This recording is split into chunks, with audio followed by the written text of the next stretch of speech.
Hi guys, क्या हाल चाल? कैसे हैं आप लोग?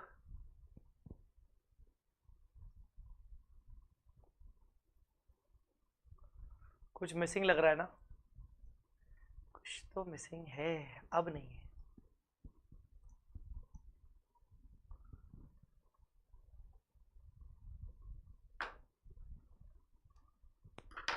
Good morning. गुड मॉर्निंग बच्चा लोग, क्या हाल चाल? कैसे हैं आप लोग? आई होप आप सब अच्छे होंगे। मैं भी एकदम अच्छा हूं। चलो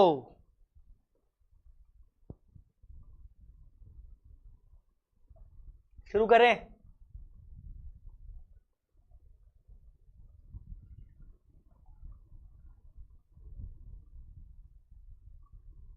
एक बात बताओ मेरे को।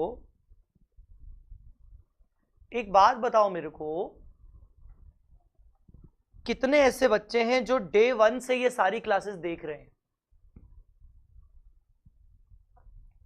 कितने ऐसे बच्चे हैं जो डे वन से लेकर हमारी ये रैपिड रिवीजन की, अकाउंट्स की सारी क्लासेस देख रहे हैं? आज 9th लेक्चर हो चुका है और कुछ एनालिसिस करना पड़ेगा, देखना पड़ेगा। धीरज, नकुल, कोमल, मयंक, दीपिका, कुशल, रिया,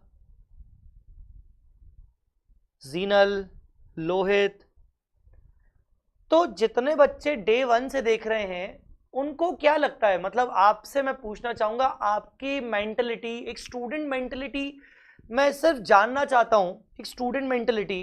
सूरज, सीए इंटरमीडिएट करके कोई नाम है ये। मतलब जैसे फर्स्ट डे, सेकंड डे बहुत सारे बच्चे लाइव थे, फिर धीरे धीरे धीरे धीरे कम हो गए। कुछ सब्जेक्ट्स में कम हुए, कुछ सब्जेक्ट्स में कम हुए, बट इतने कम नहीं। मतलब क्या, ऐसा क्यों होता है? मतलब आपकी क्या मेंटेलिटी है? ऐसा क्या, मतलब आपको क्या लगता है? मतलब एक रेगुलरिटी क्यों नहीं है? या फिर स्टूडेंट के माइंड में क्या चल रहा होगा? बीइंग ए स्टूडेंट आपको क्या लगता है? मतलब आप क्या, जितने भी लोगों ने मुझे मीमी करके लिखा है,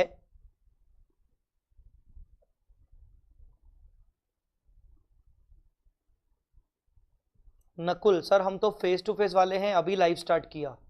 लैक ऑफ कंसिस्टेंसी। अच्छा,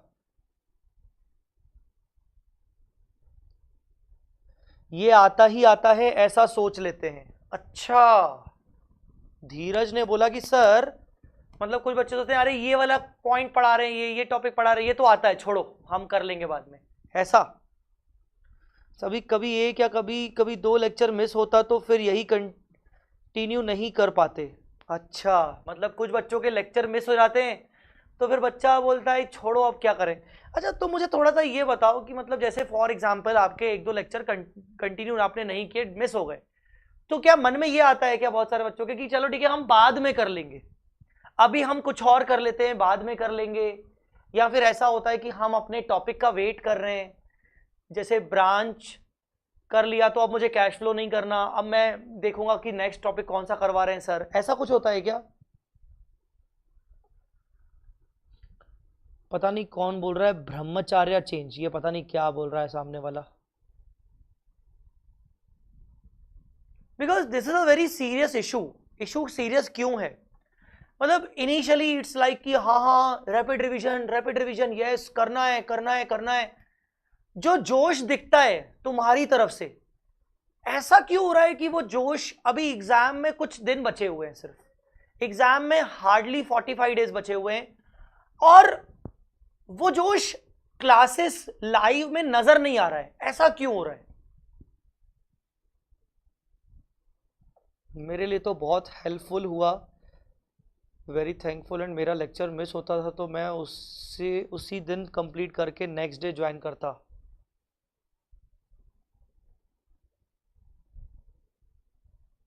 डिस्ट्रैक्ट, मुझे लगता है हर किसी की अपनी अपनी सोच है, शायद आप भी अपना अपना एक अपना बता रहे हो। कुछ लोग बोल रहे हैं डिस्ट्रैक्शन, कुछ कंसिस्टेंसी में प्रॉब्लम, कुछ एक आध लेक्चर मिस हुआ तो फिर डीमोटिवेशन सा, अरे यार ठीक है बाद में।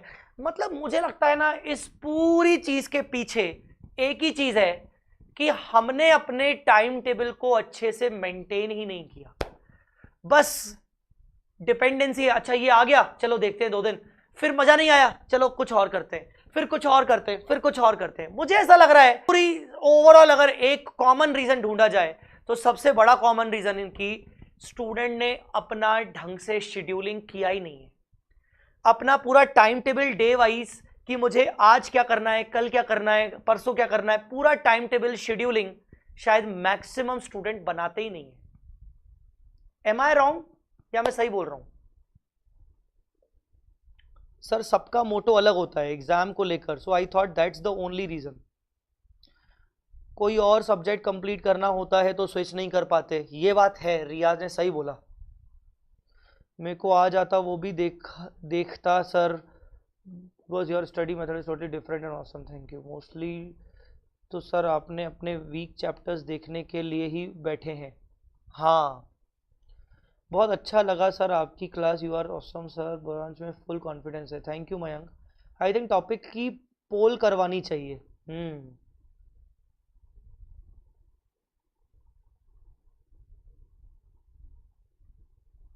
डीटी की बजी पड़ी है सबकी, ऐसा क्यों? डीटी की बजी पड़ी है मतलब, डीटी की बजी पड़ी है मतलब मैं समझा नहीं। सही बोल रहे हैं, मेरे को तो यही लग रहा है कि पॉइंट नंबर 1 किसी की ढंग से प्रॉपर शेड्यूलिंग नहीं है, कोई टाइम टेबल ही नहीं है, कोई हिसाब किताब ही नहीं है। 1-2 दिन कर लेते हैं फिर हमने डिसकंटिन्यू कर लेते हैं क्योंकि हमें बाकी सब्जेक्ट का टेंशन ज्यादा नहीं लगता है, पहला ये। दूसरा, वो बच्चे जिन्होंने अपना शेड्यूल पहले से ही बना के रखा है वो अपने शेड्यूल को खराब नहीं करना चाहते, तो शायद उनके माइंड में होता होगा कि यार ये लाइव हम नहीं कर रहे, हम बाद में कर लेंगे, हमारा तो अभी कुछ और चल रहा है। हो सकता है ये दूसरा रीजन हो। तीसरा, जो अपने टॉपिक का बारी का वेट कर रहे होंगे, यार हमारा टॉपिक, हमारे प्रॉब्लम इस टॉपिक में, जैसे बहुत सारे बच्चे बोलेंगे सर इन्वेस्टमेंट अकाउंट में प्रॉब्लम है, सर हमें ना इंश्योरेंस क्लेम के लॉस ऑफ प्रॉफिट में प्रॉब्लम, तो कुछ बच्चे अरे कैश फ्लो में प्रॉब्लम नहीं है, क्या प्रॉब्लम है, हटाओ बाद में देख लेंगे, कुछ ऐसे भी होंगे। तो मिले जुले रीजन हो सकते हैं। बाकी डीटी की बजी पड़ी है मेरे को समझा नहीं, डीटी कभी कंप्लीट होता नहीं होता। अच्छा डीटी आती नहीं है ना, उसमें कॉन्फिडेंस है, मतलब ग्रुप 1 बराबर डीटी अकेला है। अच्छा हाँ यार, डीटी इज मोस्ट स्कैरियस्ट, बहुत हार्ड लगता है डीटी। डीटी हार्ड लगता है मींस मतलब सिलेबस बड़ा है या फिर डीटी के अंदर के जो चीजें हैं सॉल्व करने को नहीं बनता। एक होता है हार्ड मतलब सिलेबस बहुत बड़ा है, सब चीजें इजी है बट सिलेबस बड़ा है, खत्म ही नहीं होता। एक होता है कि नहीं यार हर चैप्टर मेरे को टफ लगता है। डीटी जितना कर लो उतना कम। आईडीटी में कॉन्फिडेंस आ सकता है बट डीटी में तो नहीं। यस सर, हाँ डीटी में कॉन्फिडेंस नहीं आता है, डीटी मेरे 2 दिन पहले ही खत्म हुआ है, इतना लेट। सिलेबस बड़ा है, लेंदी है, बस क्वेश्चन ही नहीं होते कभी। I have done multiple revision of DT but yet no confidence. DT तो सर पढ़ने में इजी लगता है, जब सॉल्व करना चले सारे मिलके टोटल इनकम तब बैंड बचता है। प्रोविजन इतने हैं कि एक करो तो दूसरा भूल जाते हैं, सिलेबस ही बड़ा है, एडवांस टैक्स टीसीएस टीडीएस ही बड़ी है, सिलेबस बहुत बड़ा है। मतलब कुल मिला के आप सबकी बजी पड़ी है। डैश डैश सर ने बहुत अच्छा है बट सॉल्विंग में प्रॉब्लम होता है। अच्छा कुल मिला के ऐसा है कि डीटी का सिलेबस बहुत बड़ा है, मुझे ऐसा लगता है। बाकी तो ठीक है, पढ़ने में इजी लगता है, ये बात सही बोली बच्चों ने, पढ़ने में इजी लगता है, पर जब सॉल्व करने जाओ तो तकलीफें आती हैं। कुछ करना पड़ेगा इसका यार, इसका तो इसका इलाज निकालना पड़ेगा। मतलब मुझे ऐसा लग रहा है कि डीटी जैसे सब्जेक्ट का रिवीजन नहीं होना चाहिए, डीटी जैसे सब्जेक्ट का ना प्रैक्टिस करवानी चाहिए। साला लाइव आओ चलो प्रैक्टिस करते हैं, लाइव आओ चलो प्रैक्टिस करते हैं, लाइव आओ प्रैक्टिस करते हैं। क्योंकि रिवीजन रिवीजन रिवीजन कर करके क्या ही हो जाएगा। प्रोविजन तो सबको याद है पर उसको कैसे अप्लाई करना है, जो बड़े बड़े क्वेश्चन है उसको कैसे अप्लाई करना है, इसमें प्रॉब्लम है आई थिंक।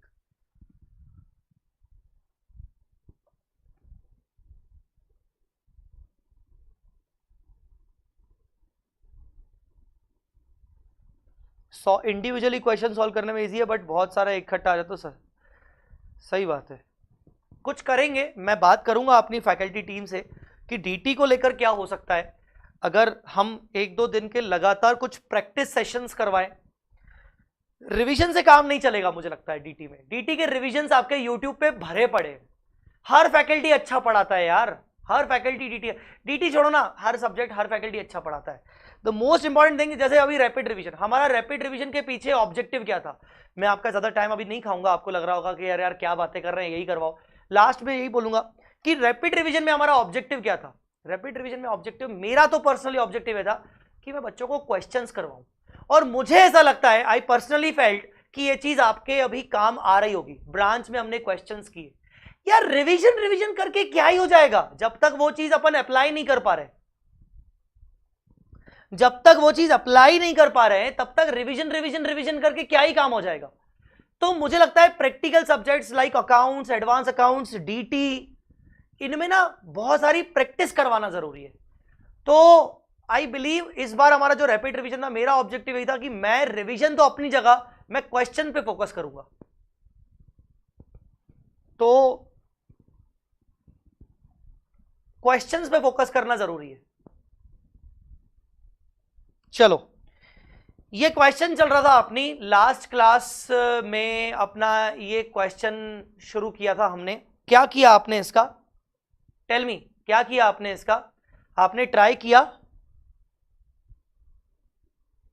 रिवीजन एएस का काम आता है, बाकी चैप्टर्स में क्वेश्चन ही सही है। परफेक्ट, सही बोले।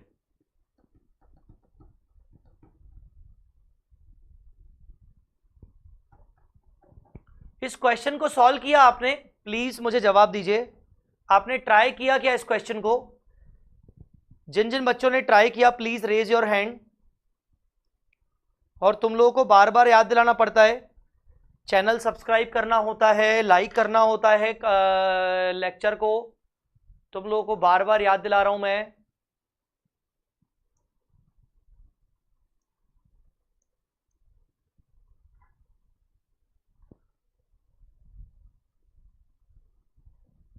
मुझे बताओगे आपने सॉल्व किया, आपने सॉल्व करके देखा, बना नहीं बना, क्या डिफरेंस आया? प्लीज मेरे को हेल्प कर दो रे, प्लीज मेरे को हेल्प कर दो।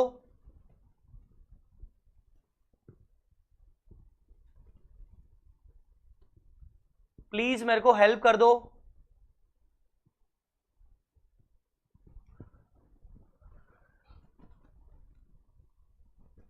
नालायकों जल्दी रिप्लाई करो।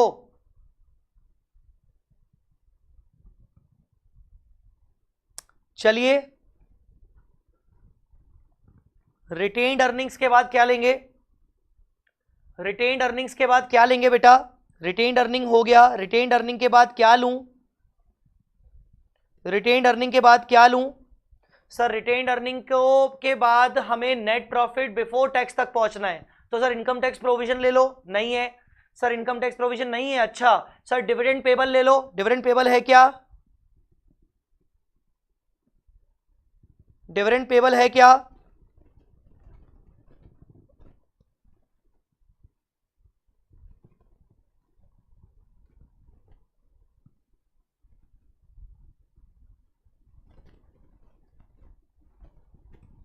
डिविडेंड पेबल है क्या?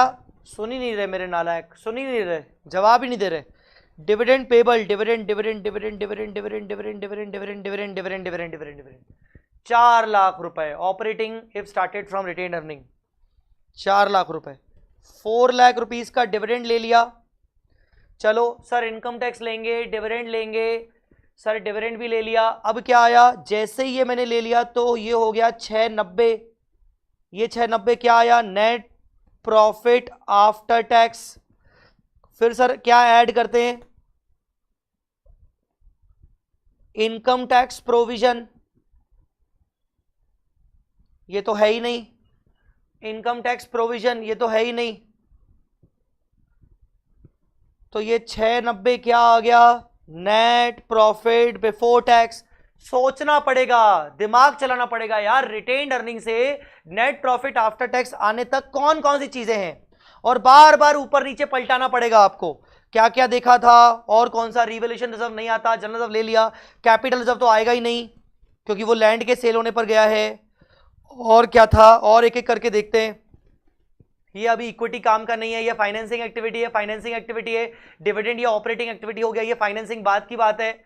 इंटरेस्ट, हाँ interest income less in operating activity, ठीक है ना, ये interest income less in operating activity, एक तो ये लेना है। फिर डेप्रिसिएशन लेना है, yes yes yes, non cash, non cash. और क्या लेना है, और कोई ऑपरेटिंग है क्या, ये bad debt, non cash non cash non cash. तो अब हम लेंगे add less eliminate non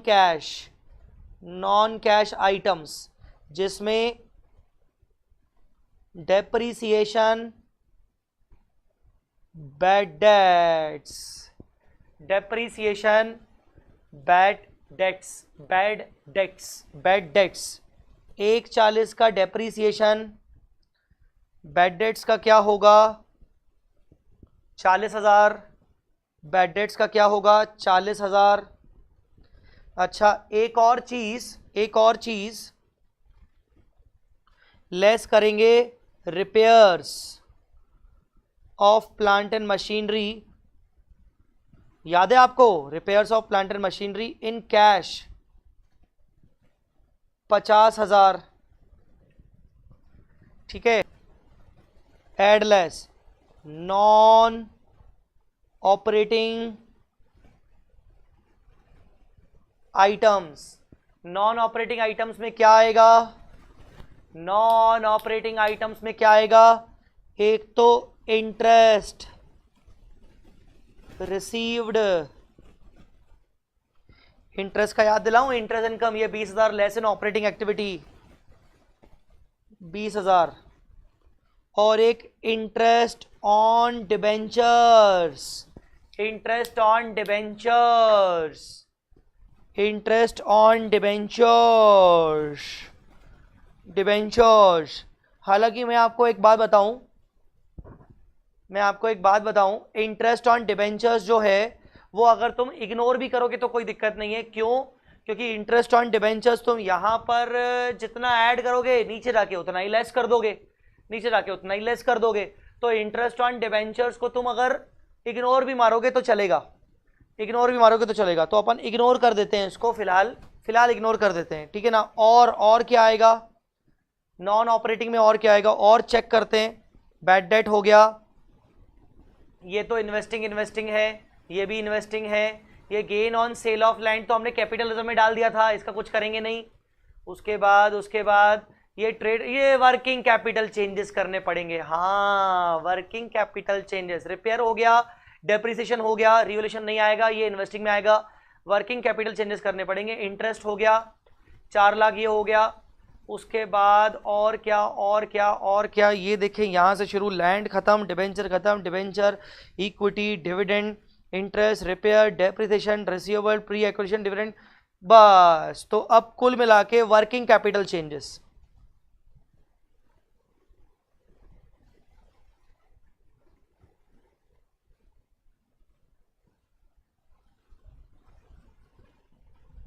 working capital changes में क्या क्या आएगा सर? वर्किंग कैपिटल चेंजेस में सबसे पहले डेटर्स का ले लो, 3 लाख ओपनिंग थे, क्लोजिंग हो गए 370, मतलब इंक्रीज इन डेटर्स का मतलब होता है लेस करेंगे, इंक्रीज इन डेटर्स का मतलब होता है लेस करेंगे। और क्या आएगा क्वेश्चन के अंदर, और क्या था? एडवांस टू सप्लायर 2.5 लाख से 180 हो गया बेटा, 2.5 लाख से 180 हो गया। डिक्रीज इन एडवांस ऐड करेंगे, decrease in advances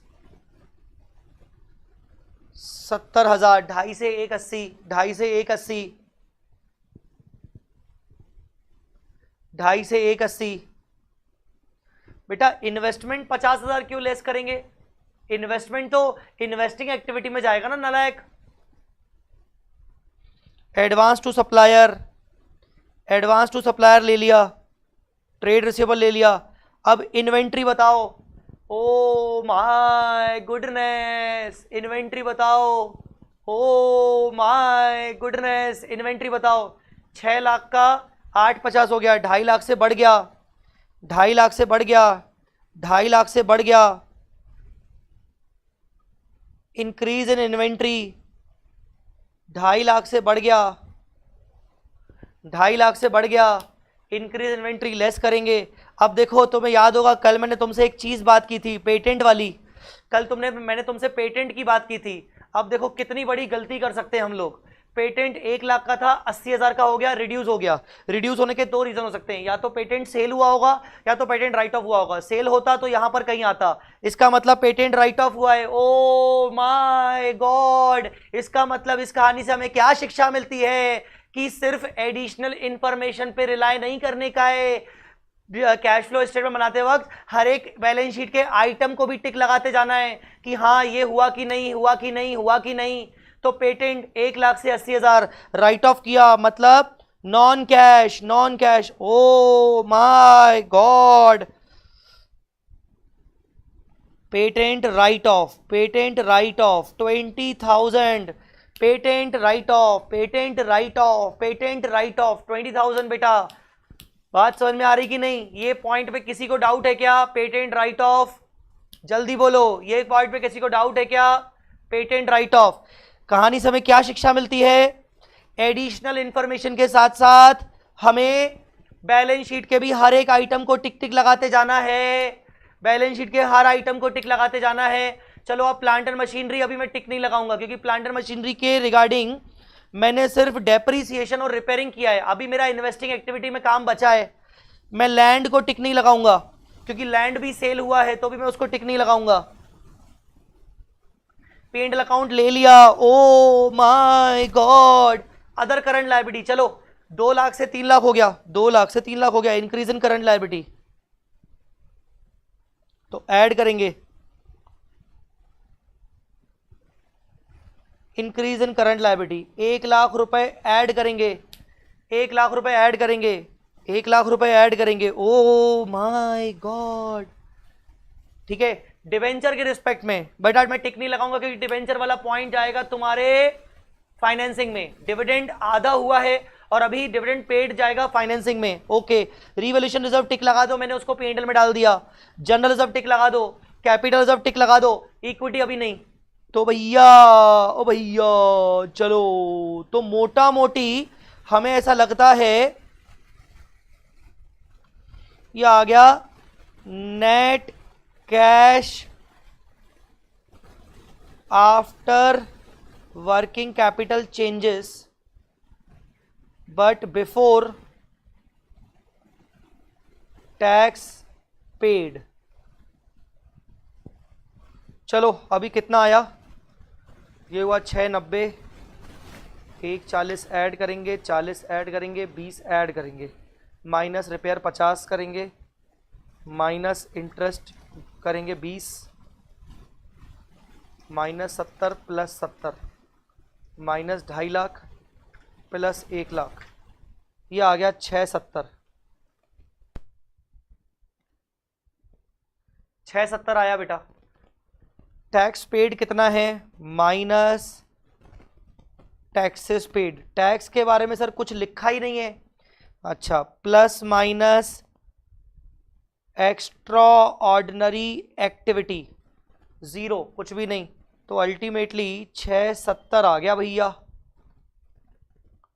net cash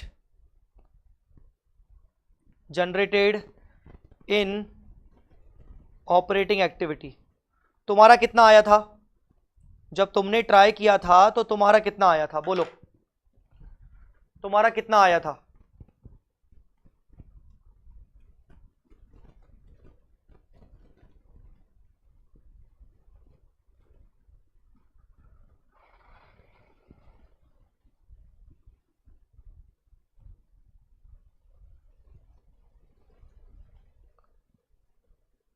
कितना आया था?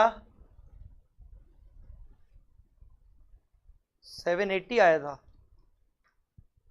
क्या नहीं लिया तुम लोगों ने? क्या क्या नहीं लिया, या मुझे बताओ अभी तक हमने कौन सी ऐसी चीजें जो नहीं ली? शायद 2 मिस्टेक हुई थी। 650, 670, एक तो पेटेंट वाली हुई होगी, एक तो पेटेंट वाली, किस किस की मिस्टेक पेटेंट वाली हुई थी, किस किस की मिस्टेक पेटेंट वाली हुई थी? हो सकता है एक रिपेयर वाली हुई हो सकता है एक रिपेयर वाली हुई हो।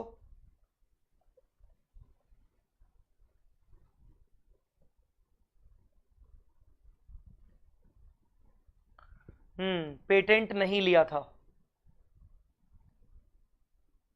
किसी का पेटेंट किसी का रिपेयर, ये दो तो बहुत इंपॉर्टेंट, बहुत मिस्टेक हुई होंगी। एडवांस वाली क्या? डिक्रीज इन एडवांस 70,000, ये वाली बेटा एडवांस, ये भी करंट असेट है,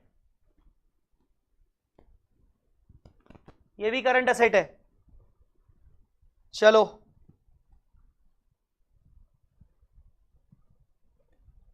cash flow from financing activity, मैं सच्ची बताऊं मेरे को भी नहीं पता आंसर मैच होगा कि नहीं, क्योंकि ये क्वेश्चन मैंने खुद डेवलप किया है। हो सकता है मेरे क्वेश्चन को डेवलप करने में ही अगर कुछ मिस्टेक हो गई हो तो मैं गारंटी नहीं लेता हूं कि हमारा आंसर मैच होगा कि नहीं। I am really unaware about कि मुझे नहीं पता और अपना आंसर मैच होगा भी नहीं। बस ये है, मान लो कि एक तरीके से हमारा आंसर अगर मैच नहीं भी हुआ तो प्लीज मैं रिक्वेस्ट कर रहा हूं कॉन्फिडेंस लूज मत करना। बहुत सारी चीजें ऐसी आपको समझ में आई होंगी इस क्वेश्चन में कि जो दिमाग खोल के रख दिया होगा, जिसमें दिमाग खोल के रख दिया होगा। मैं आपको सच्ची बता रहा हूं। आप मेरी बात से एग्री करते हो कि नहीं करते हो? बोलो।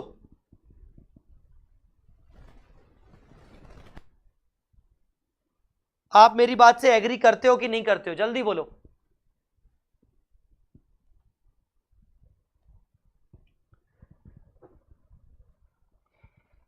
चलो फाइनेंसिंग एक्टिविटी सर क्या करेंगे? सर जी जो जो वर्किंग नोट आपने बनाए वो लिख लो। सबसे पहले तो डिवेंचर, सर ये नॉन कैश है छोड़ दो। अरे फाइनेंसिंग एक्टिविटी मिल गया। बाय बैंक, इशू किया डिवेंचर 4 लाख का। चलो issue of debentures 4 lakh, issue of debentures 4 lakh. अब मुझे जल्दी बताते जाओ रे, मैं ही बस करता रहूंगा क्या? डिवेंचर हो गया। इक्विटी का बोलो, इक्विटी का बोलो।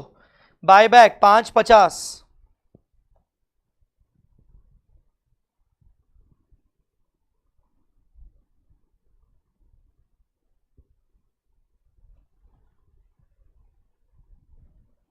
बायबैक 550। और बोलो बेटा, मुझे मौका मत दो बोलने का, मुझसे पहले हो जाना चाहिए। Dividend paid in the current year 3 lakh,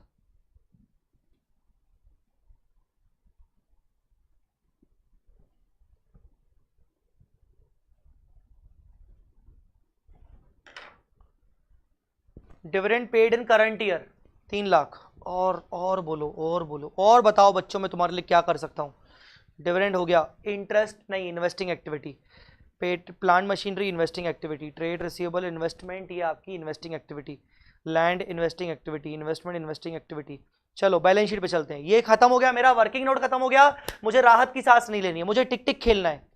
equity capital हो गया, डिविडेंड पेबल हो गया, डिवेंचर हो गया, भैया हो गया मैक्सिमम चीजें। Land, paid plant and machinery, ये सब तो हमारा इन्वेस्टिंग एक्टिविटी में आएगा। तो मुझे ऐसा नहीं है कि जो वर्किंग नोट बनाया है बस उसी को देखकर कर लिया हो गया। बैलेंस शीट को आप टिक लगाना पड़ेगा आपको। बोलो, घड़ों आ रही है। 4.5 lakh net cash.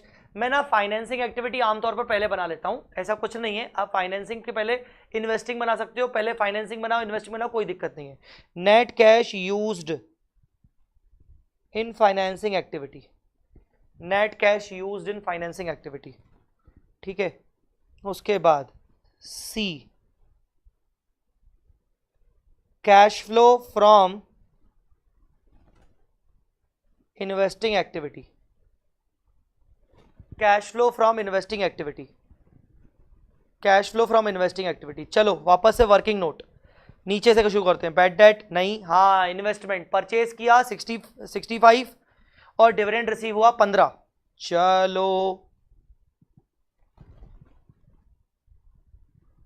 Purchase of investments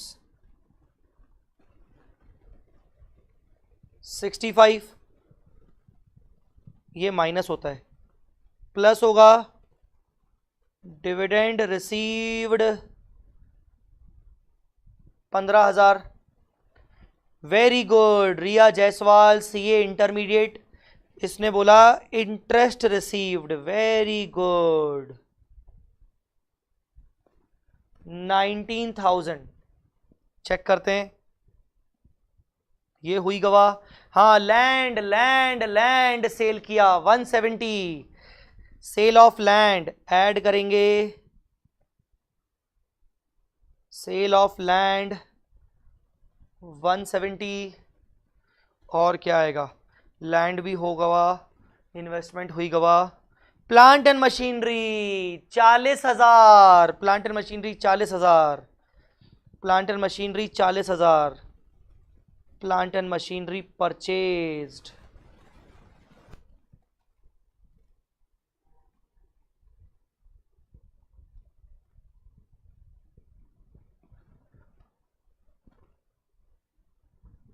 purchase of investment less किया है, डिविडेंड ऐड किया बेटा, ठीक है। और क्या आएगा, और क्या आएगा, इन्वेस्टमेंट हुई गवा, ये हुई गवा, हुई गवा, हुई गवा, हुई गवा, डिविडेंड, इक्विटी, डिबेंचर हुई गवा, ठीक है। और आपका लैंड हुई गवा, प्लांट एंड मशीनरी हुई गवा, और नीचे देखते हैं, लैंड वाला पॉइंट हो गया, डिबेंचर वाला पॉइंट हो गया, debenture converted into equity, portion of equity buyback, dividend payable paid, dividend of previous year paid in current year हुई गवा, इंटरेस्ट हुई गवा, रिपेयर हुई गवा, डेप्रिसिएशन हुई गवा, ट्रेड रिसीवेबल के अंदर इन्वेस्टमेंट्स में हुई गवा, हुई गवा, during the year bad debt return of हुई गवा।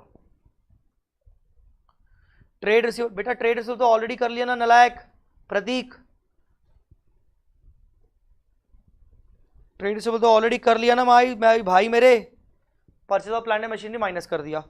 चलो बताओ कितना होगा, 65 negative plus 15 plus 19 plus 170 minus 40, 99,000 net cash generated in investing activity.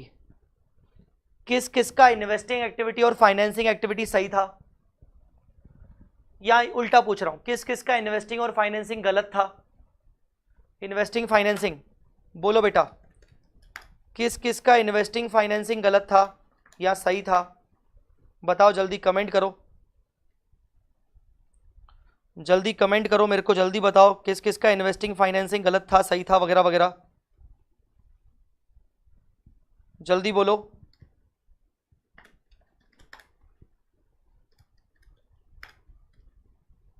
सही था, फाइनेंसिंग सही था, इन्वेस्टिंग गलत था, ठीक है। अब हमारा शायद आंसर मैच नहीं हो रहा है, मैंने अभी करके देखा हमारा आंसर मैच नहीं हो रहा है, फिर भी आप एक बार करके देखिए क्या क्या आ रहा है। 670 माइनस 450 प्लस 99, तो ये 319 आ रहा है। Net cash generated in business 319 आ रहा है, 319 आ रहा है। इसमें अगर मैं opening cash and cash equivalent करूं, opening cash and cash equivalent करूं, जो कि है 480, जो कि है 480,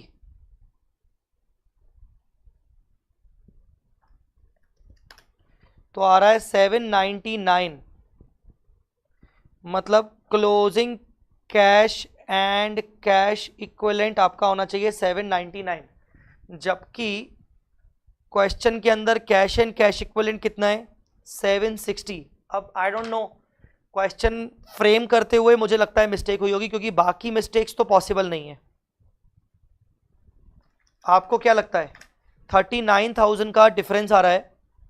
मैंने आपको पहले ही बोला था कि शायद हमारा आंसर मैच हो या ना हो, कुछ कह नहीं सकते। तो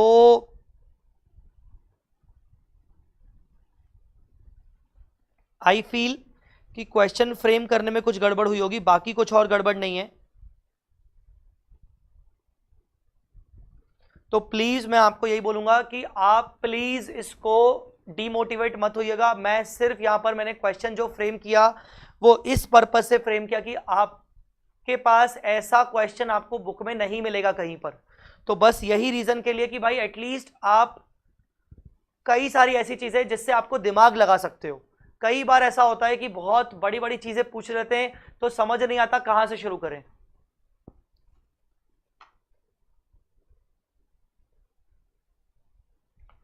कंसेप्ट समझाने के लिए मैंने आपको ये क्वेश्चन करवाया, कंसेप्ट समझ आ गया बहुत अच्छे से, बिल्कुल। Niranjana Shukla, plant and machinery investing में सर 240 नहीं बेटा, 240 नहीं 40, बाकी 2 लाख जो है वो रिवैल्यूएशन रिजर्व है, बाकी जो 2 लाख है वो रिवैल्यूएशन रिजर्व है बेटे मेरे। आप ध्यान से देखिए बैलेंस शीट के अंदर रिवैल्यूएशन रिजर्व दिखेगा आपको, तो 240 ना होके 40 है सिर्फ, ये मैंने लिखा है revaluation reserve 2 lakh. So please do not be demotivated, क्योंकि आपको मैं बताऊं ये आपको काम किया होगा, मैं आपको सच्ची बता रहा हूं ये आपको काम किया होगा। एक तो पता है और चीज क्या, पहली चीज तो आपको ये काम की होगी कि अच्छा ये आइटम का ऐसा होता है, ओके इस आइटम का ऐसा होता है। कुछ आइटम तो आपको बिल्कुल ही नए नए लगे होंगे कि अच्छा हाँ यार ये आइटम तो बहुत ही कम हमने देखा है कैश फ्लो में। दूसरा मैं आपको बता दूं, आइटम अगर आपने देखे भी हुए होंगे तो एटलीस्ट आपको यार ये समझ में आ गया होगा कि सर अप्रोच क्या है सॉल्व करने की, अप्रोच क्या है। मैं आपको रिमाइंड करवा दूं, सबसे पहले तो मैंने क्या बोला, सबसे पहले मैंने बोला कि भाई जितनी भी एडिशनल इंफॉर्मेशन दी हुई है हर किसी का वर्किंग नोट बनाओ। पॉइंट नंबर 1, सॉल्व करने की अप्रोच, जितने भी वर्किंग नोट दिए हुए हैं, जितनी भी एडिशनल इंफॉर्मेशन दी हुई है, हर एक पॉइंट का वर्किंग नोट बनाओ, हर एक पॉइंट का वर्किंग नोट बनाओ और उसमें आइडेंटिफाई कर लो कि कौन सा आइटम कौन सी एक्टिविटी का होगा, उसमें आइडेंटिफाई कर लो कौन सा आइटम कौन सी एक्टिविटी का होगा, ये बहुत हेल्प करेगा। फिर जैसे ही हमने सभी चीजों का वर्किंग नोट बनाया, फिर हमने कैश फ्लो बनाना शुरू किया। पर कैश फ्लो बनाने के साथ साथ शुरू जब किया तो हमने इन सभी वर्किंग नोट्स के बेसिस पर शुरू किया। तो एक बात यहां पर होनी चाहिए कि हम सिर्फ वर्किंग नोट पर रिलाय नहीं कर सकते। हम कैश फ्लो बनाते वक्त वर्किंग नोट के साथ साथ, जैसे मान लो मैं वर्किंग नोट बना रहा हूं सपोज डिवेंचर और इक्विटी, तो मैं फाइनेंसिंग एक्टिविटी बना रहा हूं, तो मैंने बोला भाई डिवेंचर इक्विटी है तो इसको मैं साथ साथ ऊपर भी देखूंगा बैलेंस शीट में कि और कुछ तो नहीं छूट गया मुझसे, है ना, मुझसे और कुछ तो नहीं छूट गया। जैसे यहां पर पेटेंट अपने से छूट रहा था, तो ऐसे कई बार ऐसा होगा कि कुछ आइटम्स आपसे छूट जाएंगे, पता ही नहीं चलेगा। तो अप्रोच क्या है, अप्रोच में ये है पॉइंट नंबर 1, स्टेप नंबर 1 कि आपको जब क्वेश्चन सॉल्व करना है तो एडिशनल इंफॉर्मेशन का हर एक वर्किंग नोट आपको लिख के रखना है। अगर आप लिख के नहीं रखोगे आप अटेम्प्ट करना भूल सकते हो। दूसरा, सभी पॉइंट्स को आपने लिख लिया और साइड में लिख लिया कि ये फाइनेंस, पेंसिल से लिख लिया, ये फाइनेंसिंग, ये इन्वेस्टिंग, ये फाइनेंसिंग, ये इन्वेस्टिंग, ये ऑपरेटिंग में लेस, ये ऑपरेटिंग में ऐड, वगैरह वगैरह आपने लिख दिया।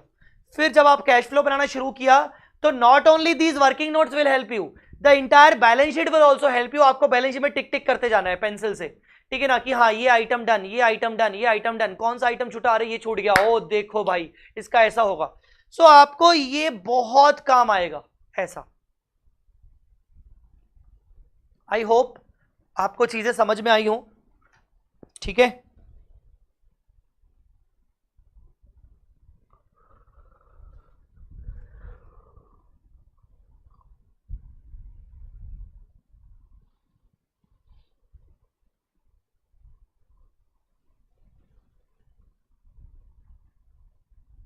कुशल, क्वेश्चन में जो आपने प्रोबेबिलिटी बताई थी वो वंडरफुल थी। कौन सी प्रोबेबिलिटी बताई थी भाई मैंने,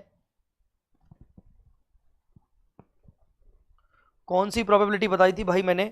19 मुझे करवाना है, शायद आपने बोला था कि 19 डायरेक्ट मेथड से होगा, मैं करवाऊंगा, टेंशन मत लेना।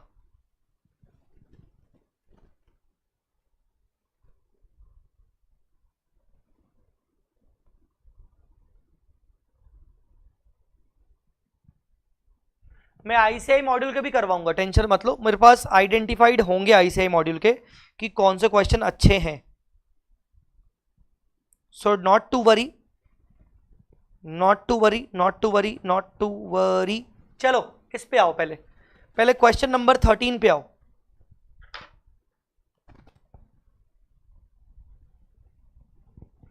जल्दी क्वेश्चन नंबर 13 पे आओ। Navya Gupta, sir can I ask you something which is not related to classes और स्टडीज? पूछो बेटा, जवाब देने लायक होगा तो दूंगा, नहीं देने लायक होगा तो बोल दूंगा नो कमेंट्स। पूछो बेटा।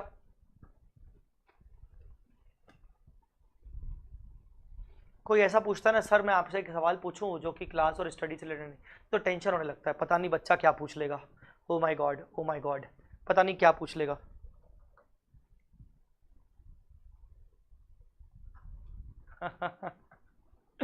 बच्ची पूछ रही है सर आप नालायक वर्ड क्यों यूज करते हो? ये इसका जवाब कुछ बच्चे दे सकते हैं क्या? अगर कुछ बच्चे मुझे सुन रहे होंगे जो मुझे जानते हो तो।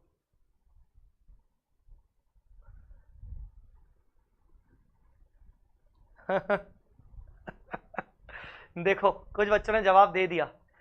एक ने बोला सर ये सर का प्यार है, बड़प्पन है। एक ने बोला प्रतीक ने वो रेगुलर वालों को पूछो। Common in Maharashtra, I don't know common in Maharashtra और not, but you can say common in most of the teachers. और व्हाट, प्यार से बोलते हैं नालायक। यस, देखा।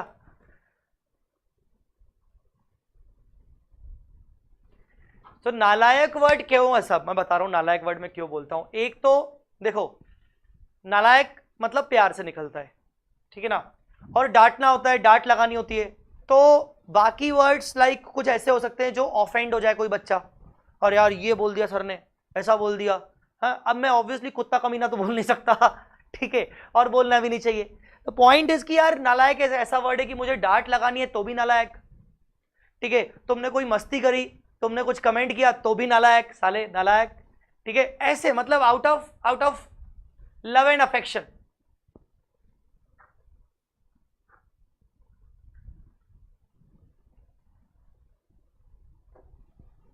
तो यहां पर बहुत सारे बच्चे इस चीज को out of love and affection लेते हैं कि हाँ सर ने बोला मतलब, बल्कि कुछ बच्चे तो ऐसे रेगुलर नालायक बोल दिया, वाह देखो सर अपना समझते हैं, ऐसा वाला है।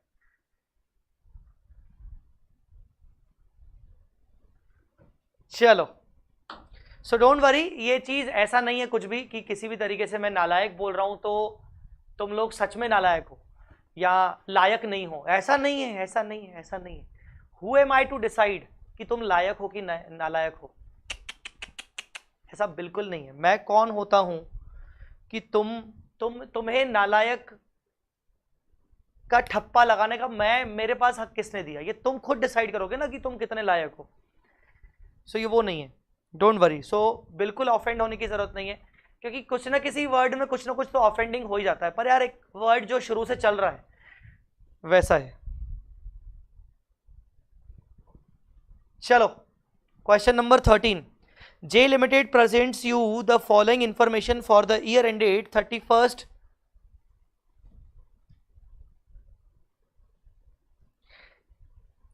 March 2019। 31st March 2019। चलो कहां से शुरू करें? Net profit before tax, NPBT। वाह, नाचना पड़ेगा। नेट प्रॉफिट बिफोर टैक्स,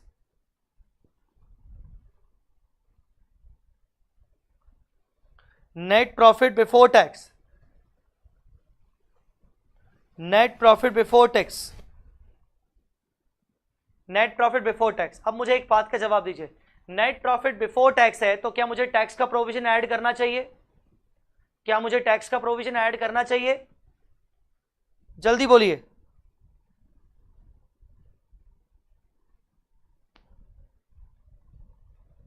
जल्दी बोलो, क्या मुझे टैक्स का प्रोविजन ऐड करना चाहिए? बिल्कुल नहीं, मुझे टैक्स का प्रोविजन ऐड करने की जरूरत नहीं, क्योंकि मैं नेट प्रॉफिट बिफोर टैक्स से शुरू कर रहा हूं। समझा कि नहीं? डिविडेंड पेड, बोलो कौन सी एक्टिविटी? बेटा पेड है, डिविडेंड प्रोवाइडेड फॉर नहीं है। बेटा डिविडेंड पे किया है, dividend paid is not a P and L item, dividend paid is not a P and L item. Dividend pay किया है, प्रोविजन होता, और अगर मैं रिटेन्ड अर्निंग से शुरू करता तो मैं डिविडेंड प्रोविजन को ऐड बैक करता। बोलो डिविडेंड पेड कहां जाएगा? एक्टिविटी बोलो, finance activity. So dividend paid finance activity. Income tax paid, बेटा प्रोविजन नहीं है, पेड है, पेड। बोलो कहां लिखे? इनकम टैक्स पेड, जल्दी जवाब दो। इनकम टैक्स पेड, जल्दी जवाब दो। इनकम टैक्स सर वो तो ऑपरेटिंग में आता है, पर पेड है, पेड। ये P&L के अंदर नहीं होगा जो मुझे ऐड बैक करना है, ये मुझे ऑपरेटिंग में लेस करना है लास्ट में, ऑपरेटिंग में लेस करना है लास्ट में, ठीक है। Book value of asset sold 222, loss on sale of asset 48। तो सबसे पहले loss on sale of asset का क्या होगा? Loss on sale of asset को मैंने P&L में डाला होगा, माइनस किया होगा। टेल मी, P&L में माइनस किया होगा, P&L में माइनस किया होगा, P&L में माइनस किया होगा। 48 P&L में माइनस किया होगा, जल्दी बोलो।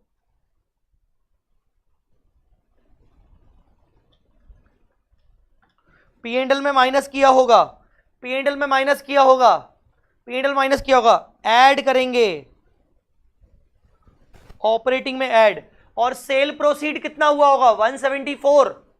सेल प्रोसीड कितना? 174, क्योंकि 222 की बुक वैल्यू की एसेट आपने 48 के लॉस में बेची, तो सेल प्रोसीड 174। तो मुझे बताओ सेल प्रोसीड 174 का क्या होगा? सेल प्रोसीड 174 का क्या होगा? Depreciation debited to profit and loss, इसको तो ऐड करेंगे, नॉन कैश ऐड करेंगे ऑपरेटिंग एक्टिविटी में, नॉन कैश। सेल प्रोसीड 174 क्या होगा? ये investing activity, I investing activity, investing activity. Capital grant received amortise to P, amortise non cash होता है। और बेटा कैपिटल ग्रांट का मैंने तुम्हें ट्रीटमेंट बताया था, कैपिटल ग्रांट मिलेगी तो फाइनेंसिंग एक्टिविटी में जाता है, नीचे कहीं ग्रांट होगा, टेंशन मत लो। फिलहाल ये अमोटाइजेशन है, अमोटाइजेशन इज अ नॉन क्या बोलते हैं, नॉन क्या नॉन कैश। क्या करेंगे? ऐड करेंगे ऑपरेटिंग एक्टिविटी में, नॉन कैश ऐड करेंगे, ऐड करेंगे, ऐड करेंगे। लेस किसने बोला? माधुरी ने लेस क्यों बोला? माधुरी, ओ माधुरी, ओ माधुरी, लेस क्यों बोला बेटा? अमोटाइज किया है P&L में, खर्चा बुक किया है, राइट ऑफ किया है, ऐड बैक करेंगे ना माधुरी। चलो आगे। Book value of investment sold, profit on cell of investment 1210, ये दो ऊपर ऊपर आ गया है। तो मुझे बताओ टोटल सेल प्रोसीड कितना है?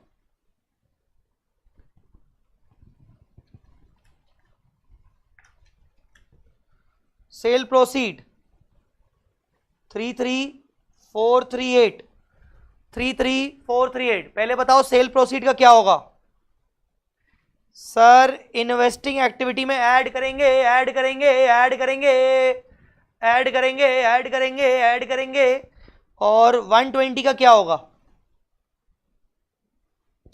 Profit on cell of investment 120 P&L में डाला होगा, ये नॉन ऑपरेटिंग है। क्या करेंगे? लेस करेंगे, लेस करेंगे, लेस करेंगे, less in operating activity. Interest income from investment credited to profit and loss. ओ भैया non operating income, non operating income. क्या करेंगे, क्या करेंगे, क्या करेंगे? ये दो जगह होगी। ये 3000 क्या होगा? सबसे पहले तो ये लेस होगा ऑपरेटिंग में, ये लेस होगा ऑपरेटिंग में, और ऐड होगा इन्वेस्टिंग में, ऐड होगा इन्वेस्टिंग में, ऐड होगा इन्वेस्टिंग में। Interest expenditure debited to P&L, और नीचे interest actually paid, accrual basis है ऊपर और नीचे पेड बेसिस है। तो नीचे वाला तो फाइनेंसिंग एक्टिविटी, ऊपर वाला ऑपरेटिंग एक्टिविटी। क्या करेंगे? ऐड करेंगे, ऐड करेंगे। इंक्रीज इन वर्किंग कैपिटल, बेटा वर्किंग कैपिटल इंक्रीज हो रहा है, मतलब कहीं ना कहीं करंट एसेट ज्यादा है, करंट लायबिलिटी कम है, करंट एसेट बढ़ रहा है। इंक्रीज इन वर्किंग कैपिटल मतलब इंक्रीज इन एक तरीके से करंट एसेट बोल सकते हो, increase in net current assets, increase in net current asset, net current asset, current asset जब बढ़ते हैं तो क्या करते हैं, माइनस करेंगे, लेस करेंगे, लेस करेंगे purchase of fix asset, less करेंगे, लेस करेंगे expenditure on construction work, minus करेंगे grant receive for capital project, financing activity add करेंगे, फाइनेंसिंग एक्टिविटी में ऐड करेंगे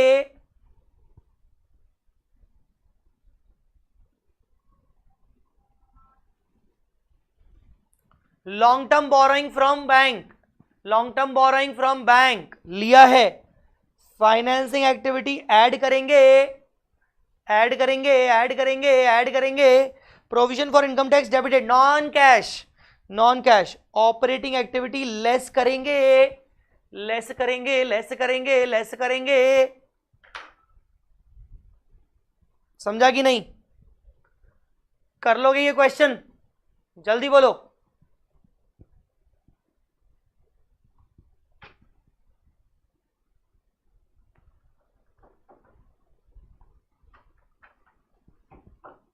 जल्दी बोलो, जल्दी बोलो। इंस्टीट्यूट के उससे करवाऊं, इंस्टीट्यूट के एक दो क्वेश्चन करवाऊं, होंगे लिखे हुए होंगे मेरे को, क्योंकि इंस्टीट्यूट के क्वेश्चन मैं सारे के सारे अपने रेगुलर कोर्स में करवाता हूं, और रेगुलर कोर्स में जब भी मैं कोई भी चैप्टर करवाता हूं तो सारे इंस्टीट्यूट के करवाता हूं सबसे पहले, और उसमें जो जो क्वेश्चन अच्छा लगता है वो मैं टिक लगवा लेता हूं। जैसे कि क्वेश्चन नंबर 19 मेरी बुक में है, ये इंस्टीट्यूट का क्वेश्चन है, अगर आप निकाल सको from the following balance sheet and information prepare the cash flow statement of Ryan limited, Ryan limited करके इंस्टीट्यूट के मॉड्यूल में आपको मिलेगा, ये अच्छा क्वेश्चन है, मैंने एग्जाम टिक करवाया है, ये अच्छा क्वेश्चन है बेटा जी, अच्छा क्वेश्चन है, मैंने टिक करवाया है, अच्छा क्वेश्चन है ये exam, Ryan limited 15 number question अच्छा है, given below is the statement of profit and loss of ABC limited, ABC limited का प्रॉफिट एंड लॉस, ये भी अच्छा क्वेश्चन है।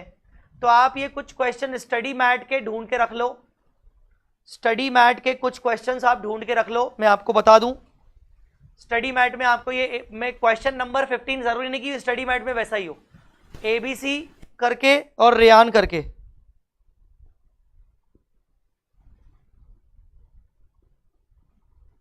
और बताओ बच्चों मैं तुम्हारे लिए क्या कर सकता हूं, और बताओ बच्चों मैं तुम्हारे लिए क्या कर सकता हूं।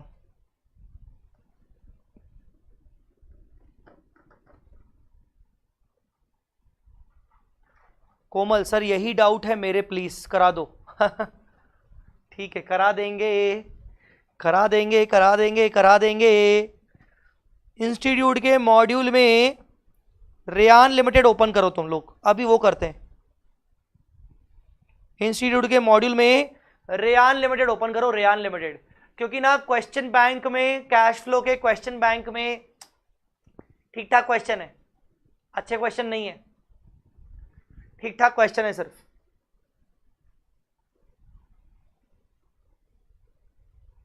क्वेश्चन नंबर 19, क्वेश्चन नंबर 19,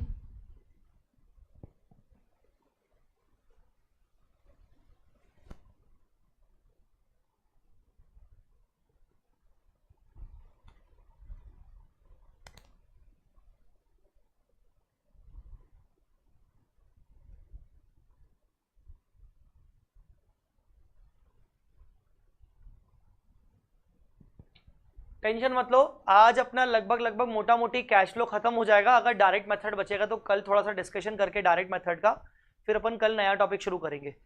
कल नया टॉपिक क्या शुरू करेंगे, मेरे को ऐसा लगता है कि कल मैं AS 11 आपको करवा चुका हूँ, मैंने अभी तक आपको AS 16 और 10 भी बोला था, तो तुम जो बोलो AS 10 बोलो तो AS 10, AS 16 बोलो तो AS 16, but with practice, of course with practice करेंगे। Mayank Mishra illustration 6 of SM, ये वही वाला है क्या, रेयान लिमिटेड इलस्ट्रेशन 6 है क्या?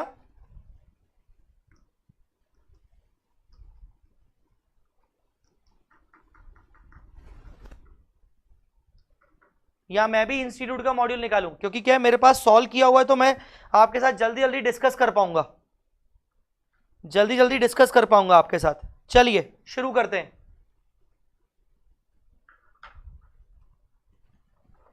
शुरू करते हैं। From the following balance sheet and information prepare cash flow statement of Ryan limited by indirect method for the year ended 31 March 2011। Institute का क्वेश्चन है, मैं आपको बता दूं, ठीक है। ऑल राइट, हाँ सर इलस्ट्रेशन 6 है इंस्टीट्यूट में। भाई बच्चा कह रहा है इलस्ट्रेशन 6 है, हो सकता है आगे चल के मॉड्यूल में कुछ दूसरा चेंजेस हो, तो आगे चल के अगर ये कोई लेक्चर देखेगा तो हो सकता है ऊपर नीचे हो जाए, पर रेयान लिमिटेड के नाम से याद रखना। अब थोड़ा सा एनालिसिस साथ साथ में। चलो बच्चे, तुम लोगों से सवाल पूछूंगा अब मैं, सवाल तुम्हारा जवाब तुम्हारा, सवाल मेरा जवाब तुम्हारा। इक्विटी कैपिटल, सबसे पहले तो देखो ओपनिंग वाला कॉलम ये है, क्लोजिंग वाला कॉलम ये है। 5 लाख से 6 लाख हो गया, क्या लगता है आपको? इक्विटी कैपिटल 5 लाख से 6 लाख हो गया, क्या लगता है आपको? सब लोग जवाब देंगे, सब लोग जल्दी क्विक। 5 से 6 हो गया, क्या लगता है? ऐसा लग रहा है कि इशू हुआ है, ऐसा लग रहा है कि 1 लाख इशू हुआ है। इशू मतलब financing activity. Very good very good very good. जवाब बहुत कम बच्चे दे रहे हैं, जवाब बहुत कम बच्चे दे रहे हैं, थोड़ा सा ध्यान रखिएगा। इशू हुआ होगा, अब इशू हो सकता है कैश में हुआ हो या कन्वर्ट हुआ हो, वो देखना पड़ेगा। रिडीमेबल कैपिटल, भाई 2 लाख था, 0 हो गया। 2 लाख था ओपनिंग में, 0 हो गया क्लोजिंग। भाई साहब क्या हुआ होगा, क्या हुआ होगा, क्या हुआ होगा, क्या हुआ होगा, क्या हुआ होगा, क्या हुआ होगा? 2 लाख से 0 हो गया मतलब रिडीम। अब रिडीम 2 तरीके से हो सकता है, या तो कैश में, या तो कैश में, या तो conversion into equity. You never know, you never know. जैसे मैं जस्ट बता रहा हूं मेरे मन की सोच, क्योंकि 2 लाख से 0 हो गया, 2 लाख का रिडम्पशन हो सकता है, 2 लाख का रिडम्पशन में से 1 लाख रुपए इक्विटी में कन्वर्ट हो गया, तभी ऊपर 1 लाख इशू है, और बाकी का 1 लाख कैश में दे दिया हो। You never know. बोलो बेटा, समझा कि नहीं? अच्छा, उसके बाद कैपिटल रिडम्पशन रिजर्व, ये 1 लाख क्यों दिख रहा है? कैपिटल रिडम्पशन रिजर्व कब बनता है? चलो मुझे कोई प्रोविजन बताए। सीआरआर कब बनाते हैं? सीआरआर सीआरआर सीआरआर कब बनता है? सीआरआर 2 चीजों में बनता है, एक इक्विटी शेयर के बायबैक में और एक दूसरा प्रेफरेंस शेयर के रिडम्पशन में। हाँ, प्रेफरेंस शेयर के रिडम्पशन में सीआरआर बनता है, प्रेफरेंस शेयर के रिडम्पशन में सीआरआर बनता है। सीआरआर 2 चीजों से बनता है, इक्विटी शेयर का बायबैक, प्रेफरेंस शेयर का रिडम्पशन, है ना? सर बोनस में भी तो बनता है। अबे नालायक, बोनस में नहीं बनता है, बोनस में सीआरआर यूज होता है। ये देख, सीआरआर यहां 0 था, उसके बाद 1 लाख हो गया, मतलब सीआरआर क्रिएट हुआ है। सीआरआर क्रिएट कब होता है? या तो बायबैक में या तो रिडम्पशन में। भाई ऊपर रिडम्पशन हुआ है, पर सर ऊपर तो 2 लाख का रिडम्पशन हुआ है, सर सीआरआर 1 लाख क्यों बना? सीआरआर कब बनता है? देखो, सीआरआर तब बनता है जब आप प्रेफरेंस शेयर को रिडीम करते हो और out of free reserve redeem करते हो। आउट ऑफ फ्री रिजर्व, अगर आप फ्रेश इशू कर रहे हो, उसके लिए आप कुछ फ्रेश इशू कर रहे हो, तो आपको सीआरआर बनाने की जरूरत नहीं है। देखो सर, हमारे ना बाकी कॉन्सेप्ट भी स्ट्रांग होते जा रहे हैं। तो ऐसा लग रहा है कि 2 लाख का रिडम्पशन हुआ है, उसमें से फ्रेश इशू किया होगा 1 लाख का इक्विटी, और बाकी आउट ऑफ रिजर्व यूज किया होगा, इस वजह से सीआरआर 1 लाख का बना। पर जो भी है, CRR banana is ultimately non cash. CRR banana is ultimately non cash, और ये तुम्हारे पीएनएल में भी नहीं आता, ठीक है ना? ये तुम्हारे पीएनएल में भी नहीं आता, बट ये तुम्हारे रिटेन्ड अर्निंग में आता है। तुम्हारे पीएनएल में तो नहीं आता है, पर सीआरआर बनने की एंट्री क्या होती है? बोलो, सीआरआर बनने की एंट्री क्या होती है? सीआरआर कहां से बनाते हैं? सीआरआर बनाते हैं जनरल रिजर्व से। तो general reserve account debit to CRR, PNL account debit to CRR. अगर तुमने क्वेश्चन रिटेन्ड प्रॉफिट से शुरू कर लिया तो बताओ क्या करोगे? अगर तुमने क्वेश्चन रिटेन्ड प्रॉफिट से शुरू कर दिया तो क्या करोगे? जल्दी बोलो। अगर तुमने क्वेश्चन रिटेन्ड प्रॉफिट से शुरू किया तो क्या करोगे? तुम्हें ऐड बैक करना पड़ेगा, तुम्हें ऐड बैक करना पड़ेगा।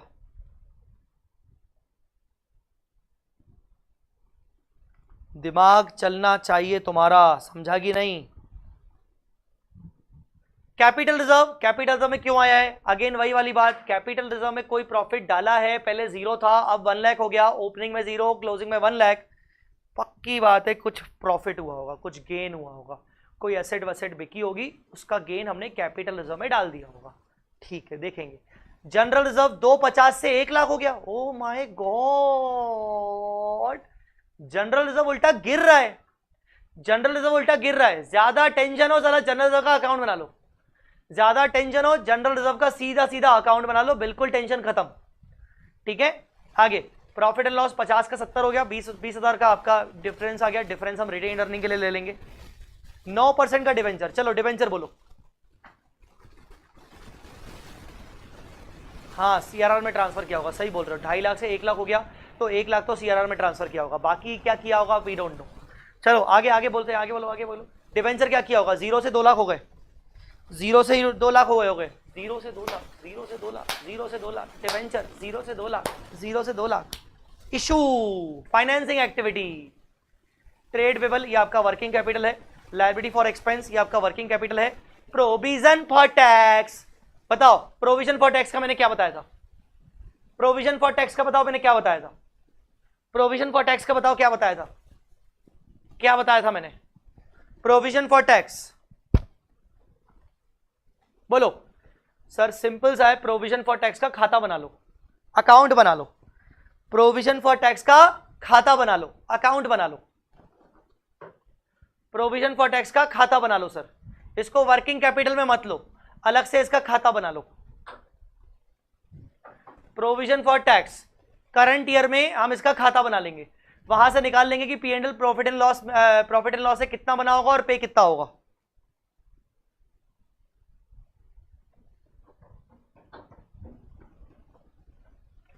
सो प्रोविजन फॉर टैक्स का अकाउंट बना लेंगे बॉस, सीधा सीधा। ठीक है, शॉर्टकट्स नहीं कि सर लास्ट ईयर का ना पे हो गया होगा, करंट ईयर का प्रॉफिट एंड लॉस में माइनस किया होगा तो ऐड बैक कर लेंगे। वो तब जब एडिशनल इंफॉर्मेशन में तुम्हें टैक्स के बारे में कुछ भी ना बताया गया हो। पर एडिशनल इंफॉर्मेशन में देखो क्या बताया गया है, कर income tax liability for the current year was estimated at 135। तो इसका मतलब ये हो गया तुम्हारा प्रोविजन 135 का, income tax liability for the current year estimated 135, provision बना। तो अब तुम बनाओगे इसका खाता मेरे दोस्त, तुम बनाओगे इसका खाता। तो तुम ना शॉर्टकट मत करो कि सर पिछले साल का पे कर दिया होगा, करंट ईयर में माइनस कर देंगे और सर 95,000 को ऐड कर देंगे। अबे नालायक, वो तब जब एडिशनल इंफॉर्मेशन में तेरे को कोई भी इंफॉर्मेशन ना दी हो। एडिशनल इंफॉर्मेशन में तेरे को प्रोविजन दिया हुआ है 135 का, समझा कि नहीं समझा? आगे डिविडेंड पेबल में भी सेम, अगर एडिशनल इंफॉर्मेशन में कुछ भी नहीं बोला जाएगा तो 60,000 करंट ईयर पे हुआ होगा फाइनेंसिंग एक्टिविटी, 90,000 करंट ईयर में प्रोवाइड फॉर हुआ होगा, ऐड बैक करेंगे अगर रिटेन अर्निंग से शुरू कर रहे हैं तो। कोई जवाब ही नहीं दे रहा है, कोई जवाब ही नहीं दे रहा है, जवाब ही नहीं है मतलब तुम लोगों के पास, भाग गए साले सब। बस यही दोस्ती यही प्यार, यही दोस्ती यही प्यार। पता है तुम लोगों के साथ एक सबसे बड़ी तकलीफ क्या है? तुम लोगों के साथ पता है सबसे बड़ी तकलीफ क्या है? शुरू में सर ये चैप्टर करवा देना टफ है, सर टफ है। फिर जब बनने लगे अभी चैप्टर खत्म ही नहीं हुआ, बनने लगे अरे हो तो रहा है, चल ठीक है मैं ये लेक्चर नहीं देख रहा हूं, चलो बाद में। तुमने बीच में ही खत्म कर दी बातें। शुरू में कैश फ्लो के लिए मुझे बहुत सारे बच्चे बोल रहे थे सर करवा देना सर, दिक्कत है समस्या है। अब कैश फ्लो को लेकर कुछ ही बच्चे जुड़े हुए हैं, बाकी का क्या, आधे में ही बच्चे निकल जाते हैं। किसी चीज को उठा रहे हो तो उसको पूरा कंप्लीट करो, ठीक है? So dividend payable. आगे लैंड एंड बिल्डिंग का बताओ, 2 लाख का था 1.5 लाख हो गया, ऐसा लग रहा है बेचा होगा, सेल किया होगा। प्लांट एंड मशीनरी 5 लाख का था 765 हो गया, ऐसा लग रहा है खरीदा होगा। इन्वेस्टिंग एक्टिविटी और अच्छा दोनों इन्वेस्टिंग, लैंड एंड बिल्डिंग और प्लांट एंड मशीनरी दोनों इन्वेस्टिंग। फिर इन्वेस्टमेंट 80 का था 50 हो गया, बेचा हुआ लगता है कि बेचा हुआ होगा, ठीक है। इन्वेंट्री वर्किंग कैपिटल में चला गया, ट्रेड रिसीवेबल वर्किंग कैपिटल में चला गया, कैश एंड बैंक बैलेंस तो ओपनिंग क्लोजिंग लास्ट में आता है। वॉलंटरी सेपरेशन पेमेंट, इसका हम ना एक सेपरेट अकाउंट बनाएंगे, सेपरेट अकाउंट इज मैंडेटरी, हम इसका एक सेपरेट अकाउंट बनाएंगे, voluntary separation payment. Voluntary separation payment. अब मैं तुम्हें बता दूं मोटा मोटी बैलेंस शीट देखकर मुझे क्या क्या लगता है। बैलेंस शीट देखकर मुझे लगता है कि हमें वॉलंटरी सेपरेशन पेमेंट का एक अकाउंट बनाना पड़ेगा। मुझे ऐसा लग रहा है हमें प्लांट मशीनरी इन्वेस्टमेंट का अकाउंट बनाना पड़ सकता है, बिल्डिंग का भी शायद। प्रोविजन फॉर टैक्स तो बनाना ही पड़ेगा। उसके बाद ये मोटा मोटी ऐसा लग रहा है। बाकी हम देखते हैं कि क्या अकाउंट बनाने पड़ सकते हैं क्या नहीं, या फिर नॉर्मल हमें वर्किंग कैपिटल लिखने वर्किंग नोट बनाने पड़ेंगे बाकी के नॉर्मल। अब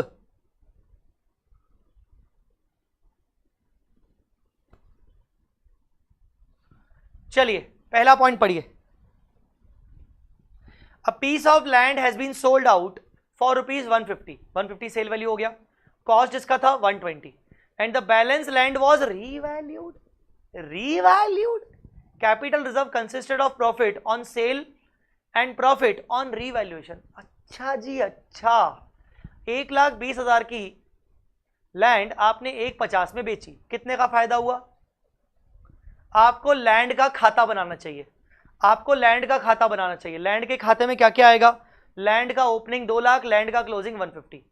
फिर आपने सेल किया, सेल किया 150 में, प्रॉफिट कितना हुआ? 30,000 गया आपका कैपिटल रिजर्व, गया आपका कैपिटल रिजर्व। बाकी जो बैलेंसिंग फिगर आएगा वो भी कैपिटल रिजर्व में चला गया क्योंकि वो रिवैल्यूएशन रिजर्व था। तो जल्दी से जल्दी लैंड का एक वर्किंग नोट बनेगा, बनवाऊं? ये लीजिए लैंड का वर्किंग नोट, ये लीजिए लैंड का वर्किंग नोट। जल्दी देखो, opening 2 lakh, closing 150, opening 2 lakh, closing 150। बेचा तुमने 150 में, तो ये इन्वेस्टमेंट में ऐड होगा, इन्वेस्टमेंट में ऐड होगा।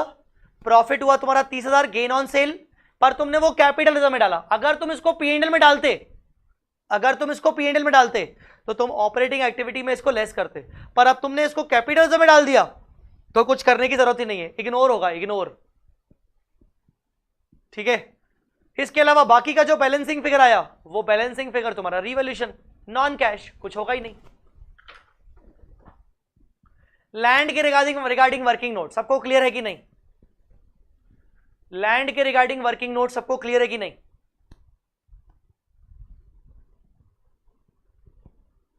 रिया कह रही है इग्नोर। बेटा किसको इग्नोर? तुम मेरी क्लासेस को इग्नोर करने को बोल रही हो?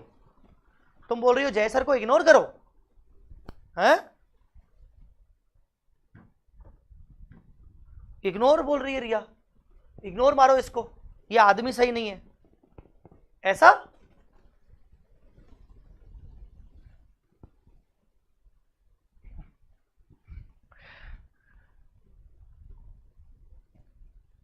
चलो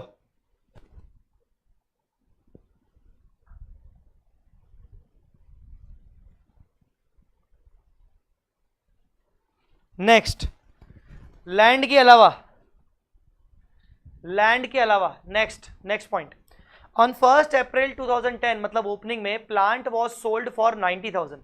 शुरू में ही प्लांट बेच दिया गया 90,000 का, जिसकी ओरिजिनल कॉस्ट 70,000 थी और जिसकी WDV 50,000 थी। WDV इंपॉर्टेंट है हमारे लिए क्योंकि हमारा एक्यूमुलेटेड डेप्रिसिएशन 70 से 50, 20,000 रुपए का एक्यूमुलेटेड डेप्रिसिएशन लग गया होगा। ठीक है ना। Debenture worth rupees 1 lakh was issued at par as a part consideration for plant of 4.5 lakh purchased acquired. तो बेटा दोनों अलग अलग ट्रांजेक्शन है, पहले ये बताओ फिर ये बताओ। पहला वाला, आप तो सबसे पहले फुर्सत से पहले प्लांट अकाउंट बनाओ। प्लांट अकाउंट में आप क्या करोगे? ओपनिंग आप लिखोगे 5 लाख, क्लोजिंग आप लिखोगे 765। ठीक है ना। Opening 5 lakh, closing 765।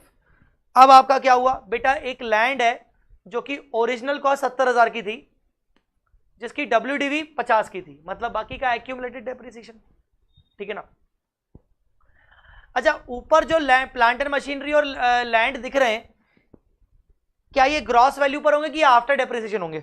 डेफिनेटली ये आफ्टर डेप्रिसिएशन होंगे, आफ्टर डेप। तो अल्टीमेटली आपकी लैंड प्लांट एंड मशीनरी कितने की गई? 50 की गई। कितने में गई? 90 में गई। तो 40,000 का प्रॉफिट कमाया आपने। इसकी एंट्री क्या करेंगे? प्लांट अकाउंट में एंट्री क्या करेंगे बेटा? अल्टीमेटली आपने 90,000 बाय सेल, आपका बाय साइड आएगा, क्रेडिट साइड आएगा 90,000 और प्रॉफिट दिखेगा 40,000 का। देखो प्लांट एंड मशीनरी, ये देखो, ये देखो प्लांट एंड मशीनरी, ओपनिंग लिखा 5, क्लोजिंग लिखा 765, बाय बैंक 90,000, ये आपका इन्वेस्टिंग एक्टिविटी हो गया।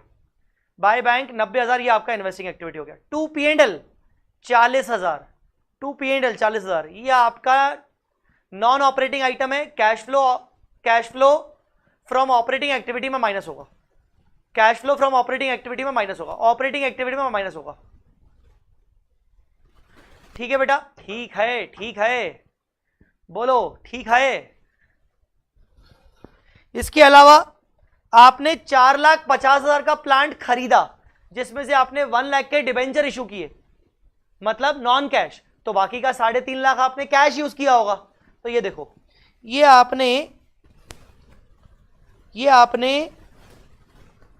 4,50,000 का प्लांट एंड मशीनरी खरीदा, जिसमें से डिबेंचर आपने यूज किए 1 लाख के, और बाकी का आपने 350।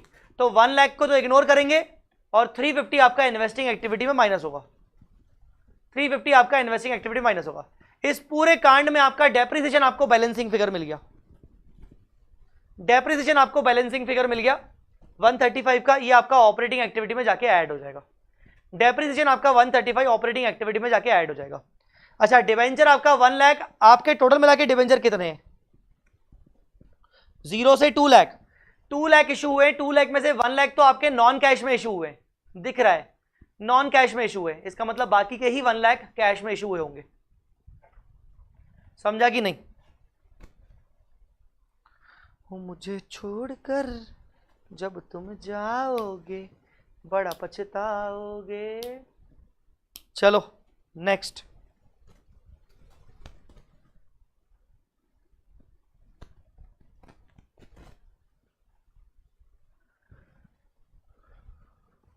Part of the investment costing ₹50 was sold for 70। Investment का अकाउंट बनाना पड़ेगा बेटा। ओ बेटा जी, इन्वेस्टमेंट अकाउंट बनाओ, इन्वेस्टमेंट अकाउंट बनाओ। ओपनिंग 80, क्लोजिंग 50, और पार्ट ऑफ द इन्वेस्टमेंट जिसकी कॉस्ट 50 थी सेल किया 70 में। इसके अलावा pre acquisition dividend received 5,000 was adjusted against the cost of investment. ये भी आपका इन्वेस्टमेंट अकाउंट में जाएगा, ये भी आपका इन्वेस्टमेंट अकाउंट में जाएगा, ये भी आपका इन्वेस्टमेंट जाएगा। तो कुल मिला के इन्वेस्टमेंट का एक नया अकाउंट बनाएंगे। Opening 80, closing 50। आपने बेचा कितना? 70 में बेचा, तो बाय सेल आपका बाय बैंक 70 आपका जाएगा इन्वेस्टिंग एक्टिविटी में। Understood, understood. और 2 P&L आपका गेन चला गया, ऑपरेटिंग एक्टिविटी में आपका माइनस हो जाएगा गेन। ठीक है, डिविडेंड आपने प्री एक्विजिशन रिसीव किया 5,000 का, वो भी आपका बाय बैंक डिविडेंड आपने रिसीव किया, ये आपका डिविडेंड, ये भी आपका इन्वेस्टिंग एक्टिविटी में जाएगा मिलकर, इन्वेस्टिंग एक्टिविटी में जाएगा मिलकर। बैलेंसिंग फिगर क्या आया? 25,000 balancing figure, 25,000 balancing figure, 25,000 balancing figure. क्या आप स्क्रीनशॉट लेना चाहते हो जितना मैंने अभी तक डिस्कस किया है? जितना मैंने डिस्कस किया है, क्या आप उसका स्क्रीनशॉट लेना चाहते हो?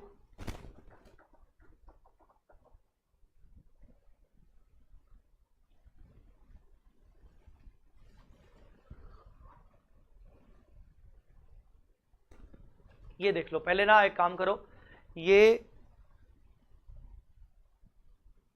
लैंड का और ये डिबेंचर का वर्किंग नोट ले लो। आप अगर डिबेंचर भी देखोगे,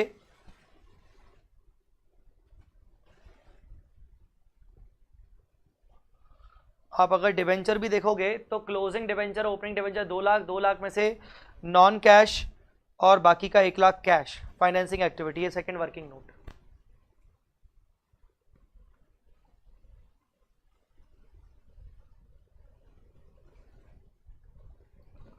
फिर तुम प्लांट एंड मशीनरी को नोट कर लोगे, स्क्रीनशॉट ले लो।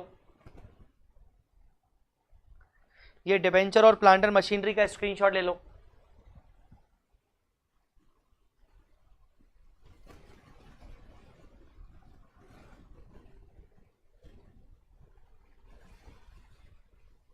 फिर प्लांट एंड मशीनरी के नीचे फिर इन्वेस्टमेंट है, उसका स्क्रीनशॉट ले लो।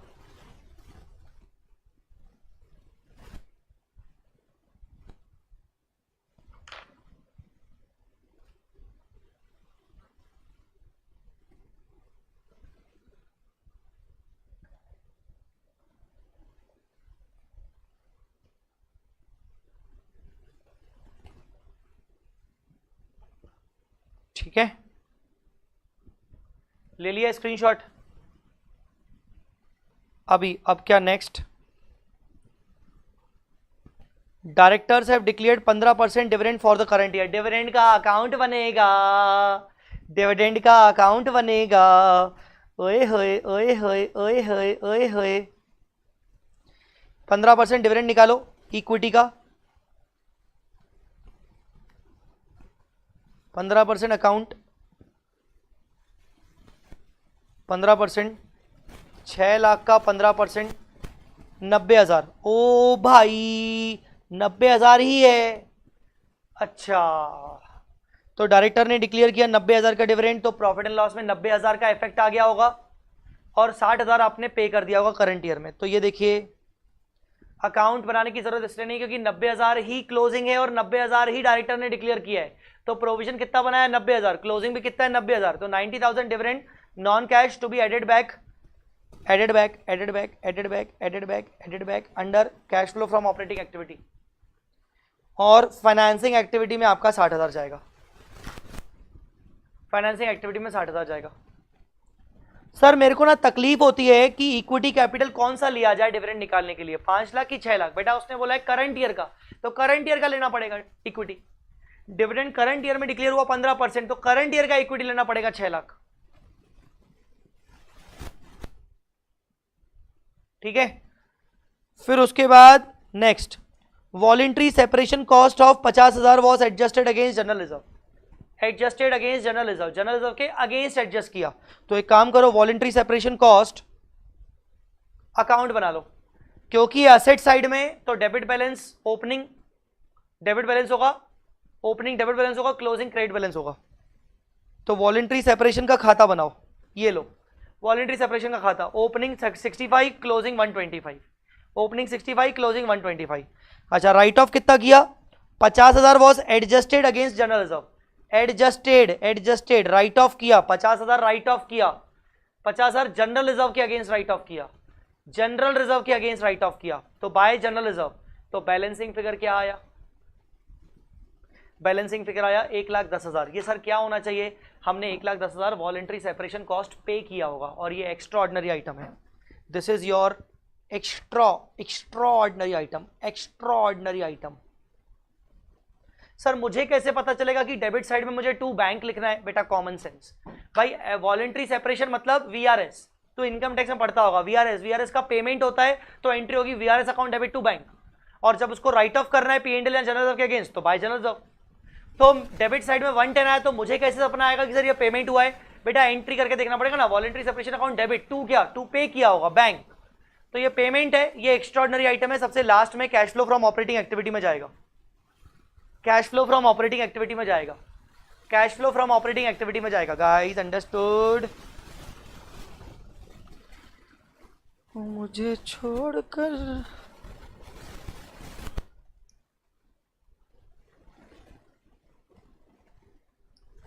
बच्चे जवाब ही नहीं देते मेरे को, बच्चे मेरे को कुछ समझते ही नहीं है। मेरे को मजा ही नहीं आता है आजकल, बच्चे मेरे को समझते ही नहीं है, मेरे को जवाब ही नहीं देते।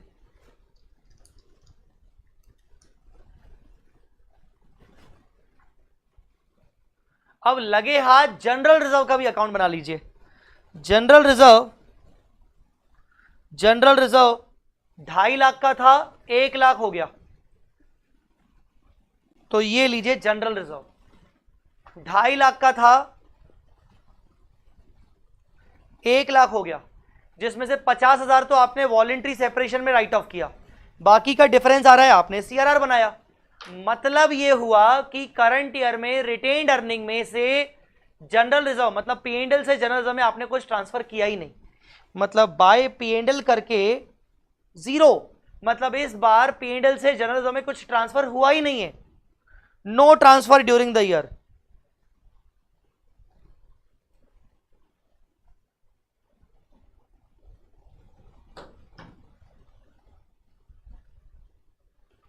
क्लियर? बोलो बेटा clear?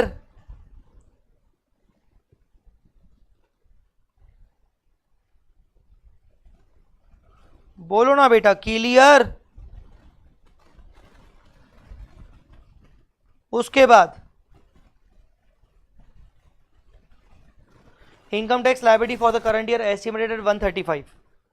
Provision for income tax कितना है आपको बनाना पड़ेगा बेटा, 6095। आपको टैक्स का प्रोविजन अकाउंट बनाना पड़ेगा, टैक्स अकाउंट ओपनिंग 60, क्लोजिंग 95, 135।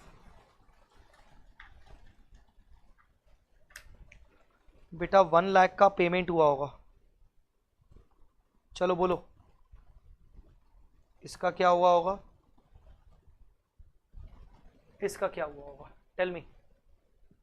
135 का क्या करेंगे, 1 लाख का क्या करेंगे।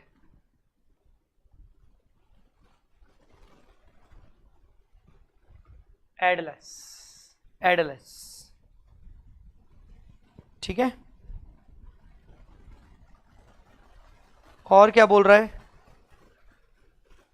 Depreciation 15% has been write off from plant account but no depreciation has been charge on building, land building. Depreciation तो हमें वैसे ही बैलेंसिंग फिगर मिल गया है, ये क्या बताएंगे, हमें डेप्रिसिएशन वैसे ही मिल गया, कोई रिलेवेंट नहीं है।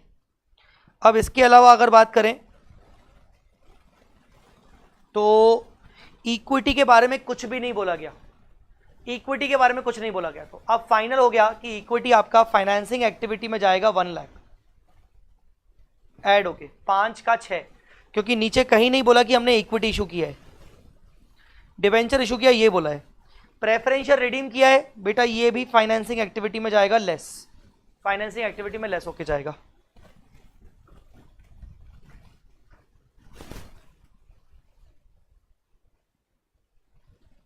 ठीक है बेटा, कैपिटल रिजर्व का कुछ भी नहीं होगा, do nothing.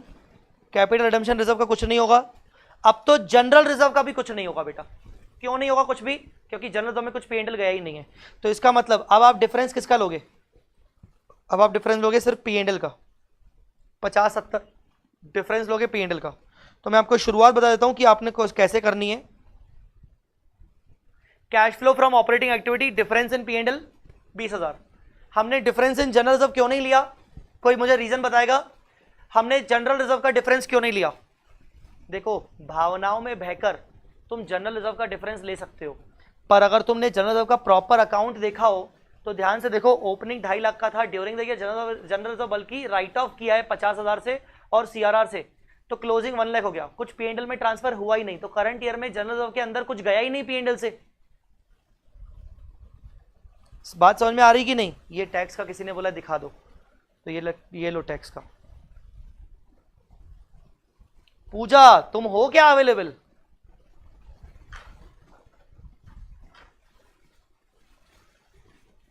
Tax tax tax.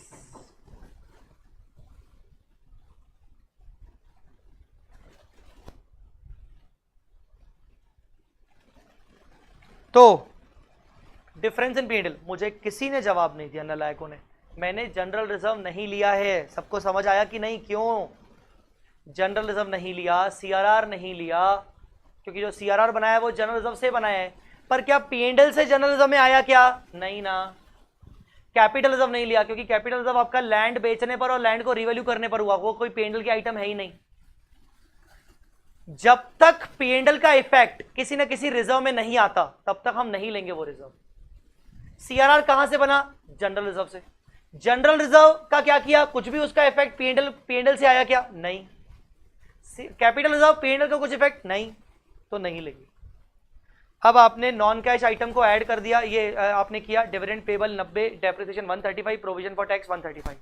Non operating item को आपने माइनस एडलेस कर दिया, जिसमें gain on sale of plant आपका 40,000 है। कहां से मिला आपको 40,000, आपको अकाउंट से मिला 40,000। वर्किंग नोट साथ में रखना पड़ेगा। Gain on sale of investment है 20,000, ये भी माइनस कर दिया, इन्वेस्टमेंट के अकाउंट से मिला।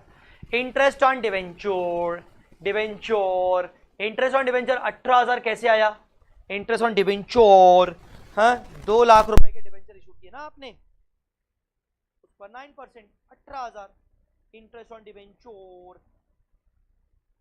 आई बात समझ में कि नहीं। वर्किंग कैपिटल चेंजेस आपने क्या क्या किए, ट्रेड पेबल्स मतलब creditors, liability for expense, inventory और ट्रेड रिसीवेबल्स। इन तीनों के वर्किंग कैपिटल एडजस्टमेंट किए। सर वर्किंग कैपिटल एडजस्टमेंट अपन वॉलंटरी सेपरेशन का क्यों नहीं करेंगे, क्योंकि हमने उसका अलग अकाउंट बनाया है। सर वर्किंग कैपिटल एडजस्टमेंट ठीक है, प्रोविजन फॉर टैक्स का क्यों नहीं करेंगे, वो भी तो करंट लायबिलिटी है बेटा, उसको अलग से ट्रीट करते हो, डिविडेंड को अलग से ट्रीट करते हो, इसीलिए डिबेंचर। टैक्स पेड आपका 1 लाख और वॉलंटरी एक्स्ट्राऑर्डिनरी आइटम आपका 1,10,000 आपने अकाउंट बनाया था, आपका net cash generated from operating activity हो गया 1,13,000।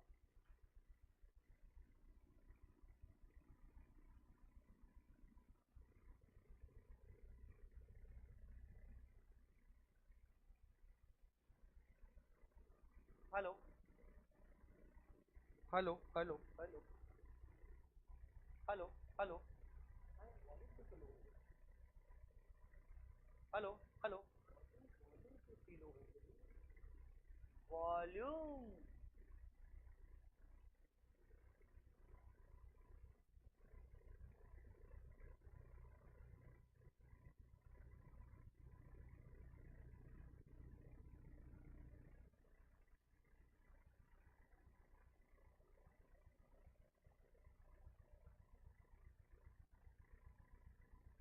हेलो हेलो अभी बोलो, अभी देखो किलो क्यों हो गया। हेलो हेलो कुछ फर्क दिखा।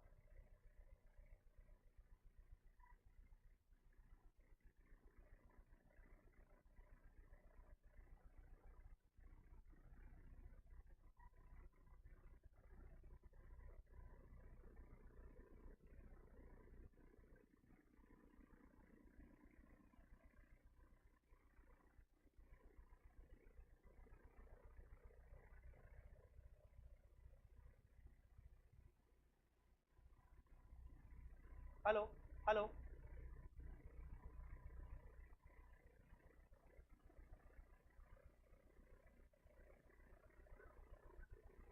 अभी अभी फर्क दिखा,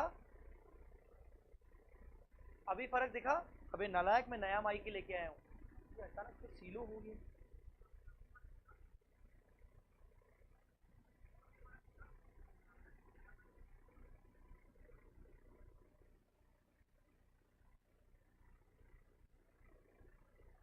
हेलो हेलो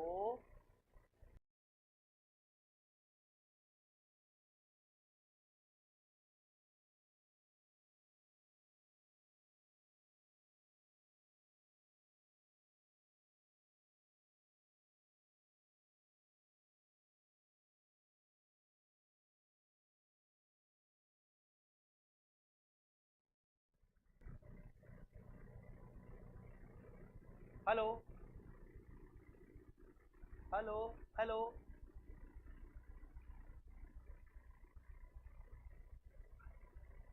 हो गया, सही हो गया।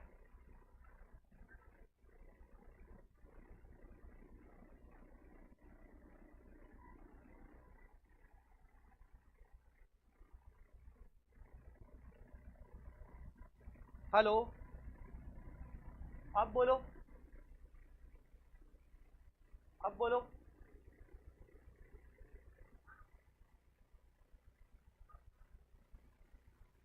अब तो पक्का ठीक हो गया, अब तो पक्का ठीक हो गया।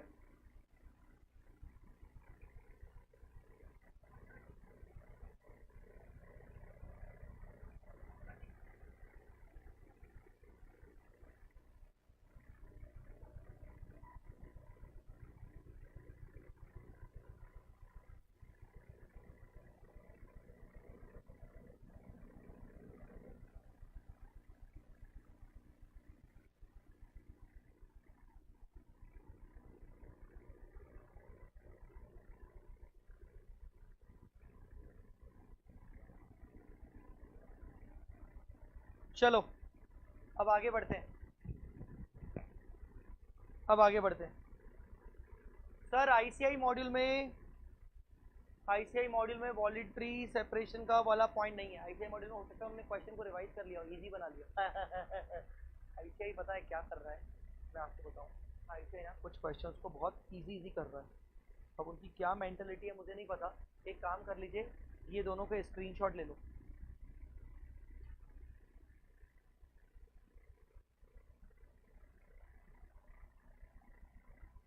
ये दोनों के स्क्रीनशॉट ले लो।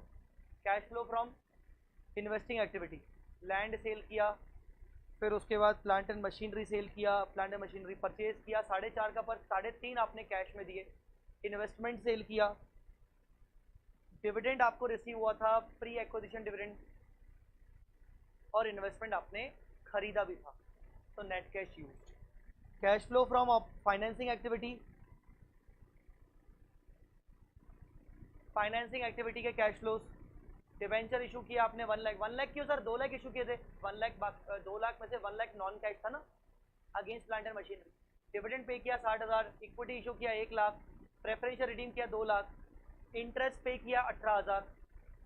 ये आपका cash flow from financing activity हो गया। नेट कैश फ्लोज आपका ड्यूरिंग द ईयर हुए 25,000 माइनस में, ओपनिंग ऐड करोगे 90 तो क्लोजिंग 65 के बराबर होगी।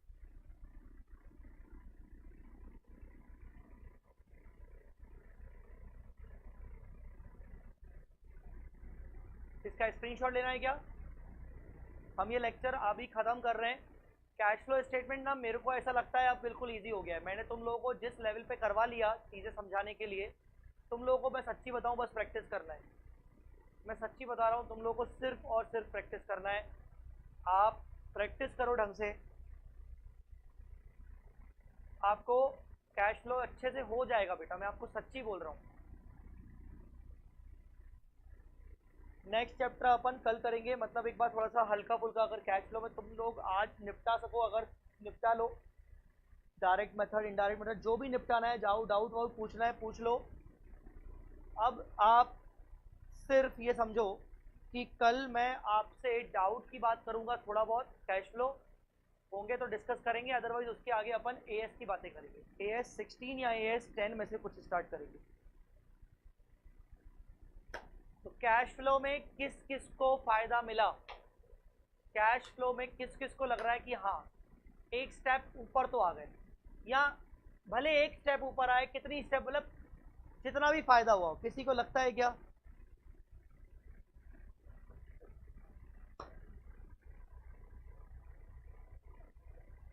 हुआ कि नहीं हुआ?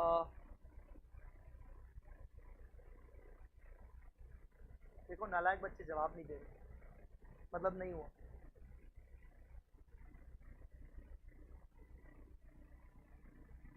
नालायक बच्चे जवाब ही नहीं दे रहे, यही दोस्ती, यही प्यार। चलो खेल खत्म।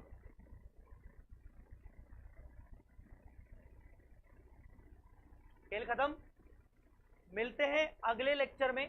अभी इस लेक्चर में यहीं पर ओवर करते हैं बेटा, इस लेक्चर को यहीं ओवर करते हैं। कल या तो AS 16 या तो AS 10 कहाँ से करवाऊंगा?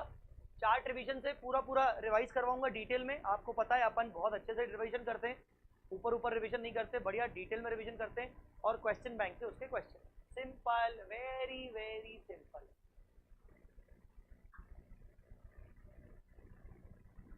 अच्छा एक और क्वेश्चन चाहिए तुमको? हाँ, इंस्टीट्यूट का एक और क्वेश्चन था जो अच्छा क्वेश्चन है, अगर करना चाहो तो कर सकते हो। एग्जाम लिख के रखा था ना मैंने, ये एबीसी लिमिटेड वाला क्वेश्चन, जिसमें रेवेन्यू दिया हुआ है 4150। ABC limited revenue, profit and loss statement दिया हुआ है रेवेन्यू 4150। ये कुछ इन्फॉर्मेशन बैलेंस शीट की दी हुई है जिसमें एडवांस टैक्स है, ये वाला। सर डाउट्स हो तो व्हाट्सएप पे पूछ सकते हैं ना बेटा, लाइव में ही पूछ लो ना, व्हाट्सएप पे रिप्लाई तो कर दिया जाएगा, पर व्हाट्सएप पे आप पूछोगे तो मेरी टीम है, मैं आपको बताऊं अभी एग्जाम आने वाला होता है, मैं अपनी टीम को एक्टिव कर लेता हूँ। तो इंटर के फाइनल के बहुत सारे डाउट्स आते हैं, तो फिर जरूरी नहीं कि मैं ही सॉल्व करूँ, मैं आपको फ्रेंकली बताऊँ, क्योंकि बहुत सारे बच्चों का कंबाइंड डाउट्स आते हैं। पूछो ना, डाउट पूछो, जहाँ पूछना है पूछो, व्हाट्सएप पे पूछना है पूछो, आपको व्हाट्सएप पे एक रिप्लाई आ जाएगा कि आपको डाउट किस में पूछना है, don't worry.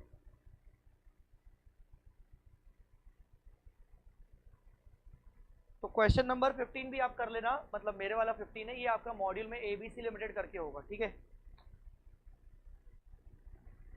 Sir. Discount on issue का ट्रीटमेंट इन कैश फ्लो। बेटा डिस्काउंट ऑन इशू जो होता है, सपोज आपने 1 लाख डिवेंचर या 1 लाख इक्विटी शेयर इशू किया और 10,000 का डिस्काउंट दिया, तो अल्टीमेटली आपको 90,000 कैश मिला, तो 90,000 जाएगा आपका फाइनेंसिंग एक्टिविटी में। जो 10,000 आपने डिस्काउंट दे दिया उसको क्या आपने पीएनएल में राइट ऑफ किया? हाँ, तो आप एड बैक करोगे ऑपरेटिंग एक्टिविटी में नॉन कैश में।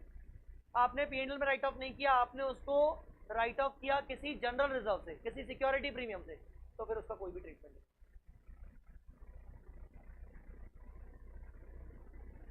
अच्छा भाई, ये इलस्ट्रेशन नंबर 10 है तुम्हारे मॉड्यूल में। एज मच जो मुझे बच्चे बता रहे हैं वो इलस्ट्रेशन नंबर 10। चलो जी चलो, खत्म, खेल खत्म। कैश फ्लो हो गया, ब्रांच हो गया, एएस 11 हो गया। अब हम एक एएस उठाएंगे, उसके बाद हम फिर चैप्टर पे जाएंगे। Thank you so much. Like like like like का बटन दबाते हुए जाओ, सब्सक्राइब का बटन दबाते हुए जाओ। धन्यवाद, आपका बहुत बहुत धन्यवाद। Thank you so much. Bye bye, take care, जय माता दी, अल्लाह।